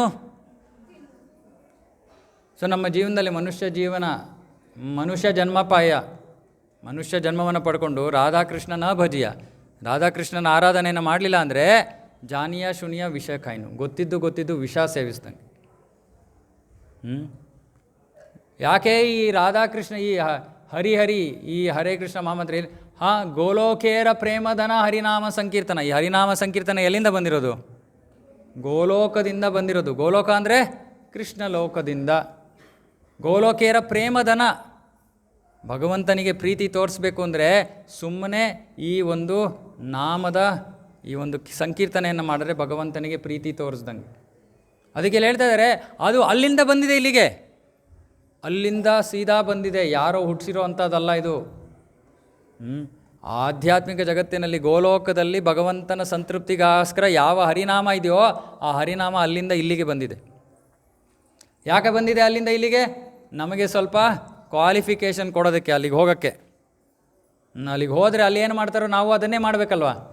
ಅಲ್ಲಿ ಏನು ಮಾಡ್ತಾಯಿದ್ದಾರೆ ಅಂತ ತಿಳ್ಕೋಬೇಕು. ಆಧ್ಯಾತ್ಮಿಕ ಜಗತ್ತಿನಲ್ಲಿ ಏನಿದೆ? ಸದಾ ಕಾಲ ಭಗವಂತನ ಗುಣಗಾನ. ಏನು? ಕೃಷ್ಣ ಕೃಷ್ಣ ಕೃಷ್ಣ ಕೃಷ್ಣ ಕೃಷ್ಣ, ಎಲ್ಲ ಕಡೆ ಕೃಷ್ಣ ಕೃಷ್ಣ ಕೃಷ್ಣ ಬಿಟ್ಟರೆ ಇನ್ನೇನು ಗೊತ್ತೇ ಇಲ್ಲ ಅವ್ರಿಗೆ. ಏನು ಗೊತ್ತು? ಬೃಂದಾವನದಲ್ಲಿ ಜನರಿಗೆ ಏನು ಗೊತ್ತು? ಕೃಷ್ಣ ದೇವರು ಅಂತ ಗೊತ್ತಾ ಅವ್ರಿಗೆ? ಕೃಷ್ಣ ದೇವರು ಅಂತಾನು ಗೊತ್ತಿದೆ, ಆದರೂ ಗೊತ್ತಿಲ್ಲ. ಎಲ್ಲೋ ಮನಸ್ಸಿನ ಹಿನ್ನೆಲೆಯಲ್ಲಿದೆ. ಅವ್ರಿಗೇನು ಗೊತ್ತು? ಯಶೋದ ಏನು ಹೇಳ್ತಾರೆ ಕೃಷ್ಣನ್ ನೋಡ್ಬಿಟ್ಟು? ಕೃಷ್ಣ ನನ್ನ ಮಗ, ಕೃಷ್ಣ ನಿನ್ನ ಮಗ, ಕಟಾಕ್ತೀನಿ ನಾನು ಅವನ್ನ. ಯಾರನ್ನ ಕಟಾಕ್ತೀನಿ? ಭಗವಂತನನ್ನು. ಯಶೋದಾಗೆ ಅವನ ಮಗ ಭಗವಂತ ಅಂತ ಗೊತ್ತಿರೋ ಅವಳು ಹೆಂಗೆ ಕಟ್ಟಾಗ್ತಾಳೆ ಅವನ್ನ? ಸೊ ಭಗವಂತನ ಇಚ್ಛೆಯಿಂದ ಅವರೆಲ್ಲರೂ ಅಲ್ಲಿ ಕೃಷ್ಣ ಭಗವಂತ ಅನ್ನೋದು ಮರ್ತೇ ಬಿಡ್ತಾರೆ. ಕೇವಲ ಅಲ್ಲಿರೋದು ಪ್ರೀತಿ. ಕೃಷ್ಣನಿಗೆ ಪ್ರೀತಿಯನ್ನು ತೋರಬೇಕು. ಆ ಪ್ರೀತಿಯನ್ನು ತೋರೋಕ್ಕೆ ಇರೋ ಅತ್ಯಂತ ಸುಲಭ ಮಾರ್ಗ, ಅಥವಾ ಆ ಪ್ರೀತಿಯನ್ನು ಬೆಳೆಸ್ಕೊಳ್ಳೋಕ್ಕೆ ಅತ್ಯಂತ ಸುಲಭ ಮಾರ್ಗ ಹರೇ ಕೃಷ್ಣ ಮಹಾಮಂತ್ರ. ಇದರಲ್ಲಿ ಬೇಕಾದಷ್ಟು ಇನ್ನೂ ಏನೋ ಇದಕ್ಕೆ ಲಾಭಗಳಿದೆ, ಇದು ಮಾಡಿದ್ರೆ ಅದಾಗತ್ತೆ, ಅದೆಲ್ಲ ನಾವು ಹೇಳಲ್ಲ. ಅಂತಿಮವಾದ ಲಾಭ ಏನು? ಕೃಷ್ಣನ ಪ್ರತಿ ಪ್ರೀತಿಯನ್ನು ಬೆಳೆಸ್ಕೊಂಡು ಬಿಡ್ತೀವಿ ಸುಮ್ಮನೆ ಈ ಹರೇ ಕೃಷ್ಣ ಮಹಾಮಂತ್ರ ಸತತವಾಗಿ ಜಪ ಮಾಡೋದ್ರಿಂದ. ಯಾರಿಗಾದ್ರೂ ಕೃಷ್ಣನಿಗೆ ಪ್ರೀತಿಯನ್ನು ಬೆಳೆಸ್ಕೋಬೇಕು, ಕೃಷ್ಣನ ಸೇವೆಯನ್ನು ಮಾಡಬೇಕು ಅಂತ ನಿಮಗೆ ಮನಸ್ಸಿನಲ್ಲಿ ಇಚ್ಛೆ ಇದ್ದರೆ, ಇದನ್ನು ವ್ಯವಸಾಯಾತ್ಮಿಕ ಬುದ್ಧಿ, ಮನಸ್ಸು ಇಲ್ಲಿ ಅಲ್ಲಿ ವಿಚಲಿತರಾಗದೆ. ಯಾಕೆಂದರೆ ಈ ಹರಿನಾಮ ಹೆಂಗೆ ಅಂದರೆ, ಜೈಲಿಂದ ಹೊರಗಡೆ ಹೋಗೋಕ್ಕೆ ಜೈಲರೇ ಬಂದು ಕೀ ಕೊಟ್ಟಿರೋದು. ಜೈಲಿಂದ ಹೊರಗಡೆ ಹೋಗೋಕ್ಕೆ ಜೈಲರೇ ಬಂದು ನಿಮಗೆ ಕೀ ಕೊಟ್ಟಿರೋದು. ಆದರೆ ಕೊಡೋಕ್ಕಿಂತ ಮುಂಚೆ ಜೈಲರ್ ಸ್ವಲ್ಪ ಟೆಸ್ಟ್ ಮಾಡ್ತಾರೆ. ಸೊ ಹರಿನಾಮವನ್ನು ತೊಗೊಂಡಾಗ ಏನಾಗುತ್ತೆ? ಬೇಕಾದಷ್ಟು ನಮ್ಮ ಮನಸ್ಸು ನಮಗೆ ಇಲ್ಲಿ ಅಲ್ಲಿ ಎಲ್ಲ ಥರ ಸಮಸ್ಯೆಗಳು ಕೊಡುತ್ತೆ. ನಿಜವಾದ ಸಮಸ್ಯೆಗಳಲ್ಲ, ಸುಮ್ಮನೆ ಟೆಸ್ಟ್ ಮಾಡೋಣ ಅಂತ. ಏನಪ್ಪ ನಿಜವಾಗ್ಲೂ ಮಾಡ್ತೀಯಾ? ಶುರು ಮಾಡಿದೆ ಪ್ರಭು, ಆಮೇಲೆ ಇದಾಗೋಯ್ತು ಅದಾಗೋಯ್ತು ಇನ್ನೊಂದಾಗೋಯ್ತು, ಪ್ರತಿದಿನ ಯಾರೋ ಬರ್ತಾರೆ, ಸಾವಿರಾರು ಕಾರಣಗಳು ಕೊಡುತ್ತೆ ಮನಸ್ಸು, ಸಾವಿರಾರು ಕಾರಣಗಳು. ಯಾಕೆ? ಈ ಬೀಗದ ಕೈ ನೀವು ತೊಗೊಂಡ್ಬಿಟ್ರೆ ಆಮೇಲೆ ನೀವು ಇಲ್ಲಿಂದ ಹೊರಟ್ಬಿಡ್ತೀರಲ್ಲ. ಬಿಡೋಕ್ಕೆ ಇಷ್ಟ ಇಲ್ಲ ದುರ್ಗಾದೇವಿಗೆ, ಅದಕ್ಕೆ ನಿಮಗೆ ಸ್ವಲ್ಪ ಟೆಸ್ಟ್ ಮಾಡ್ತಾಳೆ. ಸೊ ಏನು ಯೋಚನೆ ಮಾಡಬೇಡಿ, ಏನೂ ಆಗಲ್ಲ, ಏನೂ ಆಗಲ್ಲ. ಯಾಕೆ? ಭಗವಂತ ಇದ್ದಾನೆ ಜೊತೆಗೆ. ಸಂಪೂರ್ಣ ಶ್ರದ್ಧೆಯೊಂದಿಗೆ ಹರೇ ಕೃಷ್ಣ ಮಹಾಮಂತ್ರ ಜಪ ಮಾಡ್ಕೊಂಡು ಹೋಗಿ. ಯಾಕೆಂದರೆ ಇಲ್ಲಿಂದ ವಿಮೋಚನೆ ಪಡ್ಕೊಳ್ಳೋದು ಅಷ್ಟು ಸುಲಭ ಅಲ್ವಾ? ಸ್ವಲ್ಪ ಆದರೂ ಪರೀಕ್ಷೆ ಅನುಭವಿಸ್ಬೇಕೋ ಬೇಡವೋ? ಪರೀಕ್ಷೆಗಳ ಮೂಲಕ ಹೋಗಬೇಕೋ ಬೇಡವೋ? ಸ್ವಲ್ಪ ಪರೀಕ್ಷೆ, ಜಾಸ್ತಿ ಏನಿರಲ್ಲ. ನಾವು ಸುಮ್ಮನೆ ನಾನು ಮಾಡ್ತೀನಿ ಹೋಗಂದರೆ ಅಷ್ಟೇ ಹೊಡೋಗ್ಬಿಡೋದು. ಯಾಕಂದರೆ ಇದು ಅಷ್ಟು ಸುಲಭವಾದದ್ದಲ್ಲ, ದಯವಿಟ್ಟು ಅರ್ಥ ಮಾಡ್ಕೊಳ್ಳಿ. ಭಾಗವತದಲ್ಲಿ ಹೇಳ್ತಾರೆ, ಯಾರು ಜನರು ಪೂರ್ವ ಜನ್ಮಗಳಲ್ಲಿ ಎಲ್ಲ ಯಜ್ಞ ಯಾಗಾದಿಗಳನ್ನು, ಶಾಸ್ತ್ರಾಧ್ಯಯನ, ದಾನ, ಪೂಜೆ ಪುನಸ್ಕಾರ, ಹಾಳು ಮುಳು, ನೀವು ಏನೇನು ಮಾರ್ಗ ಇದೆಯೋ ಎಲ್ಲವನ್ನ ಮಾಡಿ ಮುಗಿಸಿರೋಂಥ ಜೀವಿಗಳಿಗೆ ಮಾತ್ರ ಹರೇ ಕೃಷ್ಣ ಮಹಾಮಂತ್ರ ಲಭ್ಯ. ಅದಕ್ಕೆ ಯಾರೋ ಕೇಳಿದ್ರು, ನೀವು ತುಂಬ ಅಮೂಲ್ಯವಾದದ್ದನ್ನು ಯಾರಿಗಾರು ಕೊಡಕ್ಕೆ ಹೋದರೆ ಎಷ್ಟು ಜನ ತೊಗೋತಾರಪ್ಪ? ಎಷ್ಟು ಜನ ತೊಗೋತಾರೆ? ತುಂಬ ಅಮೂಲ್ಯವಾದ ವಸ್ತು. ಇವಾಗ ಡೈಮಂಡು ಅಮೂಲ್ಯವಾದದ್ದಾ? ಇವಾಗ ಡೈಮಂಡನ್ನು ನಾನು ಮಾರ್ಕೆಟಲ್ಲಿ, ವಿಜಯನಗರ ಮಾರ್ಕೆಟಲ್ಲಿ ಹಾಕೊಂಡು ಕೂತ್ಕೊಂಡ್ರೆ ಯಾರು ಬಂದು ತೊಗೋತಾರೆ? ತೊಗೋತಾರಾ? ಏನೋ ಮೋಸ ಮಾಡ್ತಾ ಇದ್ದಾನೆ ಇವನು. ಸೊ ಅದಕ್ಕೆ ಇದು ಅಷ್ಟು ಅಮೂಲ್ಯವಾದದ್ದು, ಆದರೆ ಇದನ್ನು ತಗೊಳ್ಳೋರು ಬಹಳ ಕಡಿಮೆ. ಯಾಕೆ ಇದ್ರ ಬಗ್ಗೆ ಎಲ್ಲ ಹೇಳ್ತಾ ಇದ್ದೀನಿ? ಇದು ಅಷ್ಟು ಮುಖ್ಯವಾದ ವಿಷಯ. ಇದು ಜೀವನದಲ್ಲಿ ಇದಕ್ಕಿಂತ ಅಮೂಲ್ಯವಾದದ್ದು ಬೇರೆ ಏನೂ ಇಲ್ಲ. ಇದಕ್ಕೆ ಒಂದು ಕಥೆ ಇದೆ, ಅದನ್ನು ಹೇಳ್ಬಿಟ್ಟು ಮುಗಿಸ್ತೀನಿ ನಾನು. ಒಬ್ಬ ವ್ಯಕ್ತಿ ಇದ್ದ, ಅವನಿಗೆ ಪಾಪ ಬಹಳ ತುಂಬ ಸಮಸ್ಯೆಗಳಿತ್ತು. ಸೊ ಅವನು ಹೆಂಡತಿ ಸುಧಾಮನ ಥರ, ಪಾಪ ಅವನ ಹೆಂಡತಿ ಎಲ್ಲ ಯಾರು ಸಾಧು ಸಂತರ ಹತ್ರ ಹೋಗಿ ಸ್ವಲ್ಪ ಮಾತಾಡಿ, ಏನಕ್ಕೆ ನಮ್ಗೆ ಇಷ್ಟೊಂದು ದರಿದ್ರ, ಏನಾದ್ರು ಕೇಳಿದ್ರೆ ಏನೋ ಮಾರ್ಗ ಕೊಡ್ಬೋದು ನಮಗೆ ಅಂದ್ಬಿಟ್ಟು ಕಳಿಸ್ತಾರೆ. ಸೊ ಹಾಗಾಗಿ ಅವರು ಹುಡ್ಕೊಂಡು ಬರ್ತಾರೆ, ವೃಂದಾವನಕ್ಕೆ ಬರ್ತಾರೆ. ವೃಂದಾವನದಲ್ಲಿ ನಮ್ಮ ಒಬ್ಬರು ಗೋಸ್ವಾಮಿ ಅಂತ, ಇಲ್ಲಿ ಷಡ್ ಗೋಸ್ವಾಮಿ ಅಂತ, ಇಲ್ಲಿ ಮುಂದ್ಗಡೆ ಬಲಗಡೆ ಚಿತ್ರದಲ್ಲಿ 6 ಜನ ಇದ್ದಾರಲ್ಲಿ. ಆಮೇಲೆ ನೋಡಿಬೇಕಾದ್ರೆ ಬಂದ್ಬಿಟ್ಟು ಈ ಕಡೆ ಮುಂದ್ಗಡೆ ಬಲಗಡೆ ಫೋಟೋನಲ್ಲಿ 6 ಜನ ಇದ್ದಾರೆ. ಅವ್ರಿಗೆ ಷಡ್ ಗೋಸ್ವಾಮಿಗಳು ಅಂತೀವಿ. ಗೋಸ್ವಾಮಿ ಅಂದರೆ, ಗೋ ಅಂದರೆ ಇಂದ್ರಿಯ, ಸ್ವಾಮಿ ಅಂದರೆ ಯಾರು ಅದರ ಮೇಲೆ ಜಯವನ್ನು ಸಾಧಿಸಿದಾರೋ ಅವರು, ಇಂದ್ರಿಯಗಳ ಮೇಲೆ ಜಯವನ್ನು ಸಾಧಿಸಿರೋರು. ಸೊ ಇದರಲ್ಲಿ ಒಬ್ಬರು ತುಂಬ ಶ್ರೇಷ್ಠ ಗೋಸ್ವಾಮಿಗಳು ಸನಾತನ ಗೋಸ್ವಾಮಿ ಅಂತ.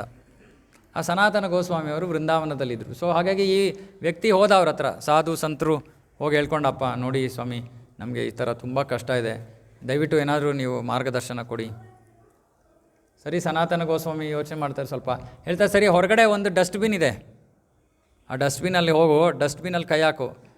ಡಸ್ಟ್ಬಿನಲ್ಲಿ ಕೈ ಹಾಕಿದ್ರೆ ಒಂದು ಕಲ್ಲು ಸಿಗುತ್ತೆ. ಯಾವ ಕಲ್ಲದು? ಚಿಂತಾಮಣಿ. ಚಿಂತಾಮಣಿ ಅಂದ್ರೇನು? ಏನು ಬೇಕೋ ಸಿಗುತ್ತೆ. ಸರಿ, ಅದು ಅಲ್ಲಿದೆ, ನೀವು ತೊಗೊಂಡೋಗಿಯಪ್ಪ, ನಿಮ್ಗೆ ಏನು ಬೇಕೋ ತೊಗೊಳ್ಳಿ. ಸರಿ ಅಪ್ಪ ತೊಗೊಂಡು ಬರ್ತಾನೆ ಮನೆಗೆ ತೊಗೊಂಬರ್ತಾನೆ. ಏನೇನು ಬೇಕೋ ಎಲ್ಲ ರೆಡಿ ಆಗ್ತಾಯಿದೆ. ಪಾಪ ಅವನು ಸಾಧು ವ್ಯಕ್ತಿ, ಅವನಿಗೇನು ಅಷ್ಟೊಂದು ಬುದ್ಧಿ ಇರಲಿಲ್ಲ. ಹೆಂಡ್ತಿ ಕೇಳ್ತಾಳೆ, ಎಲ್ಲಿಂದ ತಂದ್ರಿ ಇವ್ರೆ ಇದನ್ನ? ಎಲ್ಲ ಹೋಗಿದ್ದೆ ವೃಂದಾವನದಲ್ಲಿ, ಯಾರೋ ಸಾಧು ಇದ್ದರು, ಆ ಸಾಧುಗಳು ಕೊಟ್ಟರು. ಎಲ್ಲಿಂದ ತೆಕ್ಕೊಟ್ರು? ಡಸ್ಟ್ಬಿನ್ನಿಂದ. ಏನು ಯೋಚನೆ ಬರುತ್ತೆ ಅವಳಿಗೆ ಮನಸ್ಸಿಗೆ? ಅಲ್ಲ, ಅಯ್ಯೋ ನಿಮ್ಮನೆ ಡಸ್ಟ್ಬಿನ್ ಅಲ್ಲ, ಡಸ್ಟ್ಬಿನ್ನಲ್ಲಿರೋ ವಸ್ತುನೇ ಇಷ್ಟೊಂದು ಅಮೂಲ್ಯವಾಗಿರುವಾಗ ಇನ್ನು ಅವ್ರ ಹತ್ರ ಖಾಸಗಿ ಅವ್ರ ಹತ್ರ ಇಟ್ಕೊಂಡಿರೋ ಏನೋ ವಸ್ತು ಇನ್ನು ಎಷ್ಟು ಅಮೂಲ್ಯವಾಗಿರಬೇಕು? ನೀವು ವಾಪಸ್ ಹೋಗಿ ಅವ್ರನ್ನ ಕೇಳಿ, ಇದಕ್ಕಿಂತ ಅಮೂಲ್ಯವಾದದ್ದು ಏನಾರು ಇದೆಯಾ ಅಂತ. ಸರಿ ಪಾಪ ಗಂಡ ಏನು ಮಾಡ್ತಾನೆ, ಹೆಂಡ್ತಿ ಹೇಳ್ತಾಳೆ, ಹೋದ. ಸೊ ಹೋದ, ತಿರ್ಗಾ ಸ್ವಾಮಿಗಳೇ ನೋಡಿ, ಹಿಂಗೆ ತುಂಬ ಬುದ್ಧಿವಂತಿಕೆ ನಮ್ಮ ಪತ್ನಿಯವರು ಹಿಂಗೆ ಪ್ರಶ್ನೆ ಕೇಳ್ತಾ ಇದ್ದಾರೆ, ನೀವು ಇಷ್ಟು ಅಮೂಲ್ಯವಾದದ್ದನ್ನು ಯಾಕೆ ಡಸ್ಟ್ಬಿನ್ಗೆ ಬಿಸಾಕಿದ್ದೀರಾ? ಹಾಗಂದರೆ ಇದಕ್ಕಿಂತ ಅಮೂಲ್ಯವಾದ ನಿಮ್ಮ ಹತ್ರ ಏನೋ ಇರಬೇಕಲ್ವಾ? ಸನಾತನ ಗೋಸ್ವಾಮಿಯವರು ಹೇಳ್ತಾರೆ, ಹ್ಞೂ ಇದೆ ನನ್ನ ಹತ್ರ. ಓ ಇದೆಯಾ, ನನಗೆ ಅದು ಕೊಡ್ತೀರಾ? ಹಾಂ ಕೊಡ್ತೀನಿ. ಸರಿ, ಏನು ಮಾಡಬೇಕು? ಸರಿ, ಇಲ್ಲೇ ಹತ್ತಿರ ನದಿ ಇದೆ, ನದಿಗೆ ಹೋಗ್ಬಿಟ್ಟು ಏನು ಮಾಡಬೇಕು? ಈ ಕಲ್ಲನ್ನ ಎಸ್ದುಬಿಡು, ಸ್ನಾನ ಮಾಡ್ಕೊಂಡು ಬಾ, ಇದಕ್ಕಿಂತ ಅತ್ಯಮೂಲ್ಯವಾದ ವಸ್ತುವನ್ನು ಕೊಡ್ತೀನಿ. ವಾಪಸ್ ಬರ್ತಾರೆ ಪೂರ್ತಿ ಸಂತೋಷವಾಗಿ, ನಾನೇನು ಏನೋ ಆಗ್ಬಿಡ್ತೀನಿ ಅಂತ ಬರ್ತಾರೆ. ಸನಾತನ ಗೋಸ್ವಾಮಿಯವರು ಏನು ಕೊಡ್ತಾರೆ? ಹರೇ ಕೃಷ್ಣ ಕೃಷ್ಣ ಕೃಷ್ಣ ಹರೇ ಹರೇ, ಹರೇ ರಾಮ ರಾಮ ರಾಮ. ಯಾಕಂದರೆ ಎಲ್ಲಕ್ಕಿಂತ ದೊಡ್ಡ ಸಂಪತ್ತು ಸಿಗೋದಕ್ಕೆ ಮಾರ್ಗ ಇದೊಂದೇ. ನಿಮಗೆ ಭೌತಿಕ ಜಗತ್ತಿನಲ್ಲಿರೋ ಸಂಪತ್ತು ಬೇಕಂದರೆ ಚಿಂತಾಮಣಿಯನ್ನು ಇಟ್ಕೊಳ್ಳಿ. ಅರೆ ಎಲ್ಲ ಜಗತ್ತುಗಳಲ್ಲಿ ಎಲ್ಲಕ್ಕಿಂತ ಅಮೂಲ್ಯವಾದ ವ್ಯಕ್ತಿ ಕೃಷ್ಣ ಬೇಕಂದರೆ ಹರೇ ಕೃಷ್ಣ ಮಹಾಮಂತ್ರನ ಇಟ್ಕೊಳ್ಳಿ ಅಷ್ಟೇ. ಓಕೆನಾ? ದಿನನಿತ್ಯ ದಯವಿಟ್ಟು ಜಪ ಮಾಡಿ. ನಿಮಗೆ ಒಂದು ಸ್ವಲ್ಪ ಪ್ರೇರಣೆ ಸಿಗಲಿ ಅಂತ ಇವತ್ತು ಇನ್ನೊಂದು ಅರ್ಧ ಗಂಟೆ ನಾನು ಅದನ್ನೇ ಸ್ವಲ್ಪ ಜಾಸ್ತಿ ಅದ್ರ ಬಗ್ಗೆ ಮಾತಾಡಿದ್ದೀನಿ. ದಯವಿಟ್ಟು ಬಿಡಬೇಡಿ. ಮತ್ತು ಹರೇ ಕೃಷ್ಣ ಮಹಾಮಂತ್ರ ಜಪ ಮಾಡೋದಕ್ಕೆ ಪ್ರಭು ಅವ್ರಿಗೆ ಮುಗಿಸೋಕ್ಕೆ ಹೇಳಿ. ಹರೇ ಕೃಷ್ಣ ಮಹಾಮಂತ್ರ ಹೇಗೆ ಜಪ ಮಾಡಬೇಕು, ಯಾವಾಗ ಜಪ ಮಾಡಬೇಕು, ಯಾವಾಗ ಜಪ ಮಾಡಬಾರ್ದು, ಸ್ವಲ್ಪ ಒಂದು ಜಪಮಾಲೆ ಕೊಡಿ ಇಲ್ಲ ಯಾರ ಹತ್ರ ಆದ್ರೂ ಇದ್ರು.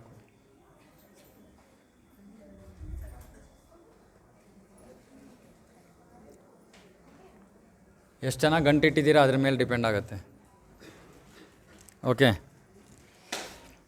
ಇವಾಗ ಯಾರ್ಯಾರು ಜಪ ಮೊದಲನೇ ಸತಿ ಮಾಡ್ತಾಯಿದ್ದೀರೋ ನಿಮಗೆಲ್ಲ ನಮ್ಮದೊಂದು ವೀಡಿಯೋ ಇದೆ, ಅದನ್ನು ಗ್ರೂಪಲ್ಲಿ ಹಾಕ್ತೀವಿ. ನೀವೆಲ್ಲರೂ ವಾಟ್ಸಪ್ ಗ್ರೂಪಲ್ಲಿ ಇದ್ದೀರಾ?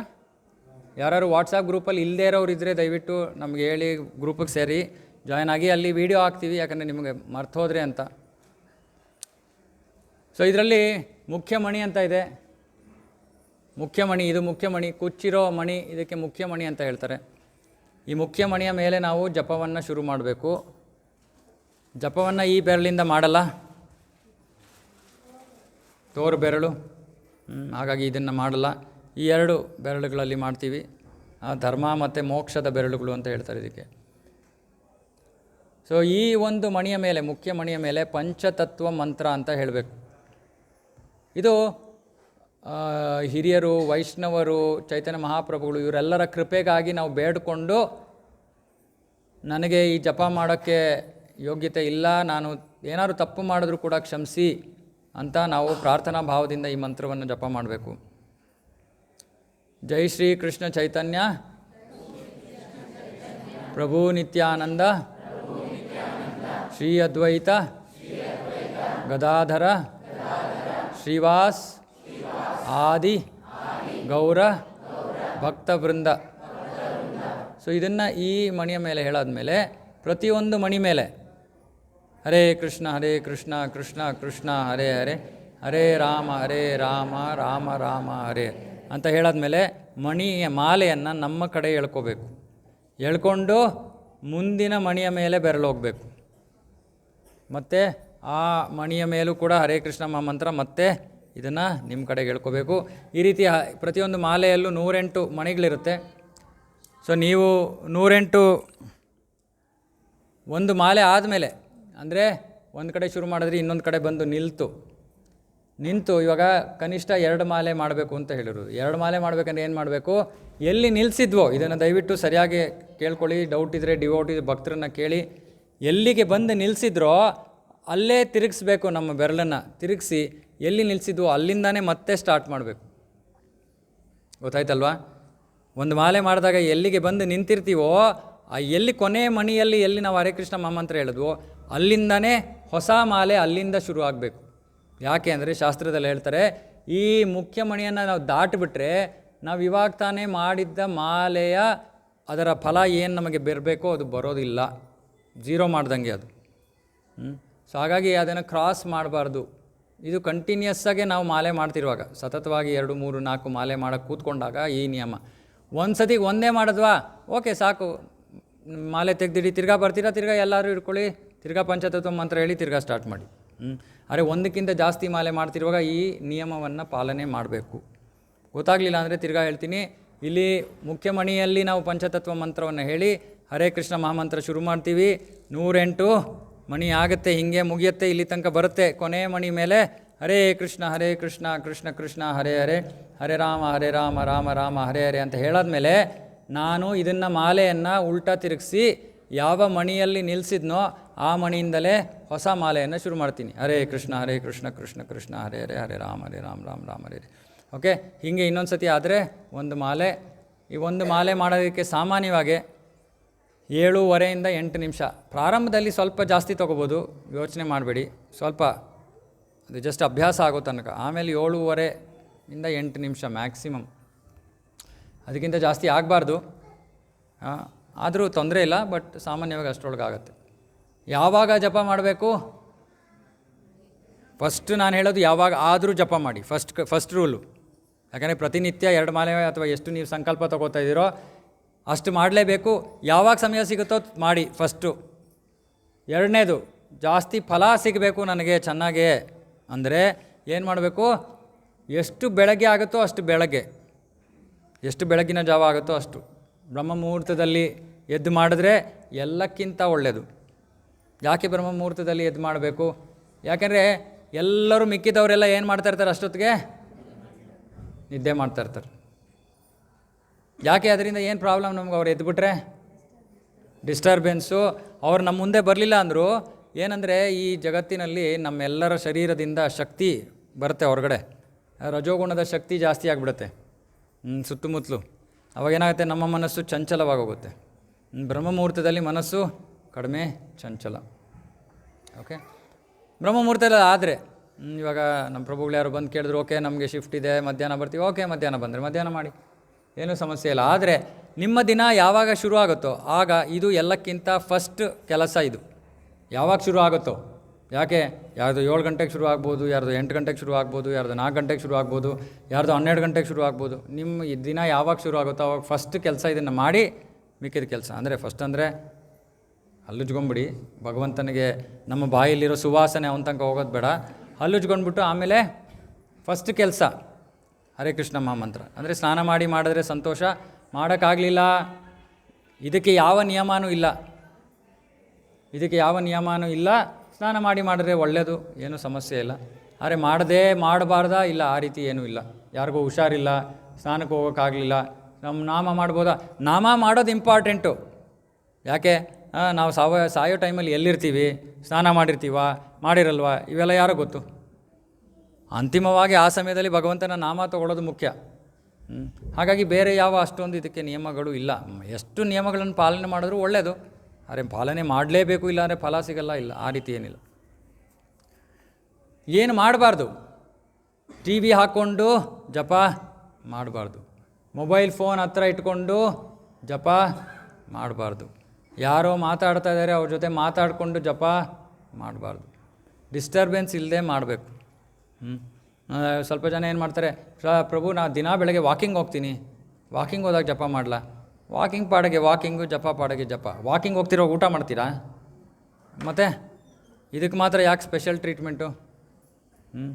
ಏನಾದ್ರು ಡೌಟ್ ಬಂದರೆ ಊಟದ ಬಗ್ಗೆ ಯೋಚನೆ ಮಾಡಿ ಅಷ್ಟೇ. ಎಷ್ಟು ಚೆನ್ನಾಗಿ ಅಡುಗೆ ಮಾಡ್ಕೊಂಡು ಎಷ್ಟು ಚೆನ್ನಾಗಿ ತಿಂತೀವಿ, ಅದೇ ರೀತಿ ನಾಮವನ್ನು ಮಾಡಬೇಕು. ಅಷ್ಟೇ, ಇದಕ್ಕಿಂತ ಇನ್ನೇನು ಇದಕ್ಕೆ ನಿಯಮಗಳಿಲ್ಲ. ನಾನು ಹೇಳಿದೆ ಮುಂಚೆನೇ, ಮಾತಾಜಿಯರಿಗೂ ಯಾವ ನಿಯಮವೂ ಇಲ್ಲ. ತಿಂಗಳಲ್ಲಿ 30 ದಿನ ಇದನ್ನು ಮಾಡ್ಬೋದು. ಒಂದೇ ಒಂದು ಏನಂದರೆ, ನೀವು ದೇವರ ಮನೆಯಲ್ಲಿ ಮಾಲೆಯನ್ನು ಇಟ್ಟಿದ್ರೆ ಆ ದಿನಗಳಲ್ಲಿ ನೀವು ಜೋಪಾನವಾಗಿರಬೇಕು. ಇನ್ಯಾರಿಗಾರು ತೆಕ್ಕೊಡೋಕೆ ಹೇಳಬೇಕು. ಆಮೇಲೆ ಅದನ್ನು ಸ್ವಲ್ಪ ಶುಚಿ ಮಾಡಿ. ಶುಚಿ ಹೆಂಗೆ ಮಾಡ್ತೀವಿ ನಾವು? ಕಲುಷಿತ ವಸ್ತುವನ್ನು ಶುಚಿ ಮಾಡೋದಕ್ಕೆ ಯಾವ ಮಂತ್ರ ಇದೆ? ಯಾವುದು? ಯಾವ ಮಂತ್ರ? ಕೇಳಿಸ್ತಾ ಇಲ್ಲ. ಅಪವಿತ್ರ ಪವಿತ್ರೋವ ಸರ್ವಾವಸ್ಥಾಂ ಗತೋಪಿ ವಾ ಯಸ್ಮರೇತ್. ಎಲ್ಲಕ್ಕಿಂತ ಮುಖ್ಯವಾದದ್ದು ಮಂತ್ರ, ಮುಖ್ಯ ಅಲ್ಲ. ಯಸ್ಮರೇತ್ ಪುಂಡರೀಕಾಕ್ಷಂ ಸಬಾಹ್ಯ ಅಂತರ ಶುಚಿ. ಅಂದರೆ ಏನು ಹೇಳ್ತಾ ಇದ್ರಿ ಇದರಲ್ಲಿ? ಸುಮ್ಮನೆ ಭಗವಂತನ ನಾಮ ತೊಗೊಂಡ್ರೆ ಒಳಗೆ ಹೊರಗೆ ಎಲ್ಲ ಸ್ವಚ್ಛವಾಗಿ ಹೋಗುತ್ತೆ ಅಂತಲೇ ಹೇಳ್ತಾ ಇರೋದು. ಆದರೆ ನಾವು ಆ ಮಂತ್ರ ತೊಗೊಂಡು ನೀರು ಒಂದು ಸ್ವಲ್ಪ ಚುಮುಕ್ಸಿದ್ರೆ ಆಯಿತು, ಶುದ್ಧಿ ಆಯಿತು. ಇದು ಅಷ್ಟೇ. ಇದು ಇನ್ನೊಂದು ಪ್ರಾಕ್ಟೀಸ್ ಮನೆಗಳಲ್ಲಿ ಎಲ್ಲರೂ ಮಾತಾಜಿಯರು ಮಾಡಬೇಕಾಗಿರೋದು. ನಿಮ್ಮ ತಿಂಗಳ ಇದು ಸಮಯ ಆದಮೇಲೆ ಮನೆಯನ್ನು ಶುಚಿ ಮಾಡಬೇಕು ನೀವು. ಗಂಗಾಜಲ ಇದನ್ನು ಪ್ರೋಕ್ಷಣೆ ಮಾಡಿ. ಇದೆಲ್ಲ ನಮ್ಮ ವೈದಿಕ ಸಂಸ್ಕೃತಿಯ ಭಾಗ. ಎನಿವೆ, ಅದೆಲ್ಲ ಇನ್ಯಾವಾಗಲಾದ್ರು ಮಾತಾಜಿಯರಿಗೆ ಬಿಡ್ತೀವಿ ಅದೆಲ್ಲ ಮಾತಾಡೋದಕ್ಕೆ. ಸೊ ಅಷ್ಟೇ, ಇನ್ನೇನು ನಿಯಮಗಳಿಲ್ಲ. ಬಾತ್ರೂಮಿಗೆ ತೊಗೊಂಡೋಗ್ಬೇಡಿ ಮಾಲೆ ಇಲ್ಲದೇ ಇದ್ದರೆ ದಯವಿಟ್ಟು ಮಾಲೆ ತೊಗೊಳ್ಳಿ. ಮಾಲೆಯನ್ನು ಇಡೋದಕ್ಕೆ ಬ್ಯಾಗ್ ಇರುತ್ತೆ, ಅದನ್ನು ಇಟ್ಕೊಂಡ್ರೆ ಒಳ್ಳೆಯದು. ಇಲ್ಲ ಅಂದರೆ ಏನೂ ಸಮಸ್ಯೆ ಇಲ್ಲ. 4 ಮಾಲೆ 8 ಮಾಲೆ ಮಾಡೋರು ಸಾಕ್ಷಿ ಮಾಲ ಅಂತ ಸಿಗುತ್ತೆ ಕೌಂಟ್ ಮಾಡೋದಕ್ಕೆ, ಅದನ್ನು ಇಟ್ಕೊಂಡ್ರೆ ನಿಮಗೆ ಈಸಿ ಆಗುತ್ತೆ, ಜ್ಞಾಪಕ ಇಟ್ಕೊಳ್ಳೋ ಅವಶ್ಯಕತೆ ಇರಲ್ಲ. 2 ಮಾಲ ಮಾಡೋರಿಗೆ ಏನೂ ಅವಶ್ಯಕತೆ ಇಲ್ಲ. ಇನ್ನೇನು ಜಪ ಹೇಗೆ ಮಾಡಬೇಕು? ಸ್ಪಷ್ಟ ಉಚ್ಚಾರಣೆ.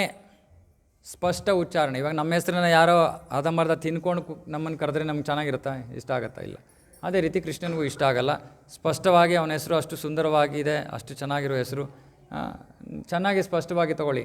ಹರೇ ಕೃಷ್ಣ ಕೃಷ್ಣ ಕೃಷ್ಣ ಹರೇ ಹರೇ, ಹರೇ ರಾಮ ರಾಮ ರಾಮ ಹರೇ ಹರೇ. ನಾಮವನ್ನು ತಿನ್ನಬೇಡಿ, ಆಮೇಲೆ ಊಟವನ್ನು ತಿನ್ನಿ. ನಾಮವನ್ನು ಹೇಗೆ ತಿಂತೀವಿ? ಹರೇ ಕೃಷ್ಣ ಕೃಷ್ಣ ಕೃಷ್ಣ ಹರೇ ರಾಮ ರಾಮ ರಾಮ. ಇದೆಲ್ಲ ಸ್ಟೆನ್ ಗನ್. ಇದಕ್ಕೆ ನಾವು ಇಸ್ಕಾನಲ್ಲಿ ತುಂಬ ಆಸೆ ಮಾಡ್ತೀವಿ. ಮೆಷಿನ್ ಗನ್ ಜಪ ಹೀಗೆಲ್ಲ. ಯಾಕೆಂದರೆ ಸ್ಟಾರ್ಟಿಂಗಲ್ಲೆಲ್ಲ ಪಾಪ ಎಲ್ಲ ನಿಯತ್ತಾಗಿ ಮಾಡ್ತಾರೆ, ಆಮೇಲೆ ಬೋರ್ ಆಗಿಬಿಡುತ್ತೆ. ಊಟ ಮಾಡೋಕ್ಕೆ ಬೋರ್ ಆಗೋಲ್ಲ, ಇದು ಮಾತ್ರ ಬೋರ್ ಆಗಿಬಿಡುತ್ತೆ. ಅವಾಗ ಇದೆಲ್ಲ ಶುರು ಆಗುತ್ತೆ. ಇವಾಗಲೇ ನಿಮಗೆ ಇವೆಲ್ಲ ಹೇಳೋ ಅವಶ್ಯಕತೆ ಇಲ್ಲ, ಆದರೆ ಸ್ಪಷ್ಟವಾಗಿ ಉಚ್ಚಾರ ಮಾಡಬೇಕು. ಎರಡನೇ ಭಾಗ ಶ್ರವಣ ಮಾಡಬೇಕು. ಭಗವಂತನ ನಾಮ ಹೃದಯದೊಳಗೆ ಪ್ರವೇಶ ಮಾಡಬೇಕು, ಶ್ರವಣ ಮಾಡಬೇಕು. ಇಷ್ಟೇ ಪ್ರಕ್ರಿಯೆ. ಇದಕ್ಕೆ ಇನ್ನೇನು ರೂಲ್ಸ್ ಇಲ್ಲ, ರೆಗ್ಯುಲೇಷನ್ಸ್ ಇಲ್ಲ, ಇನ್ನೇನೂ ಇಲ್ಲ. ಓಕೆ, ಎಷ್ಟು ಮನಸ್ಸನ್ನು ಈ ಜಪದ ಮೇಲೆ ನಾವು ಕೇಂದ್ರೀಕರಿಸೋಕ್ಕಾಗುತ್ತೋ ಅಷ್ಟು ಕೇಂದ್ರೀಕರಿಸೋಕ್ಕೆ ಪ್ರಯತ್ನ ಮಾಡಬೇಕು. ಸಾಮಾನ್ಯವಾಗಿ ಏನಾಗುತ್ತೆ, ಮನಸ್ಸು ಇಲ್ಲಿ ಅಲ್ಲಿ ಹೋದಾಗ ಏನು ಮಾಡಬೇಕು? ಸುಮ್ಮನೆ ವಾಪಸ್ ಕರ್ಕೊಂಬಂದು ತಿರ್ಗಾ ಜಪದಲ್ಲಿ ಬಿಡಬೇಕು ಅಷ್ಟೇ. ಜಾಸ್ತಿ ಅದಕ್ಕೇನು ತಲೆ ಕೆಡಿಸ್ಕೋಬೇಕಾಗಿಲ್ಲ. ಮನಸ್ಸೆಲ್ಲ ಹೋಯ್ತಾ, ಎಳೆದು ವಾಪಸ್ ತೊಗೊಂಬನ್ನಿ. ಯಾಕಂದರೆ ನಾವು ಮನಸ್ಸಲ್ಲ, ನಾನು ಆತ್ಮ. ಈ ಮನಸ್ಸು ನನ್ನ ಸೂಕ್ಷ್ಮ ಶರೀರ. ನನಗೆ ಜಪ ಮಾಡೋದಕ್ಕೆ ಅದು ಬಿಡ್ತಾ ಇಲ್ಲ. ಮನಸ್ಸೆಲ್ಲ ಹೋಗ್ತಾ ಇದೆ, ವಾಪಸ್ ಕರ್ಕೊಂಬನ್ನಿ ಅಷ್ಟೇ. ಓಕೆನಾ? ಯಾರಿಗಾರು ಏನಾದ್ರು ಪ್ರಶ್ನೆ ಇದೆಯಾ? ಹಾಂ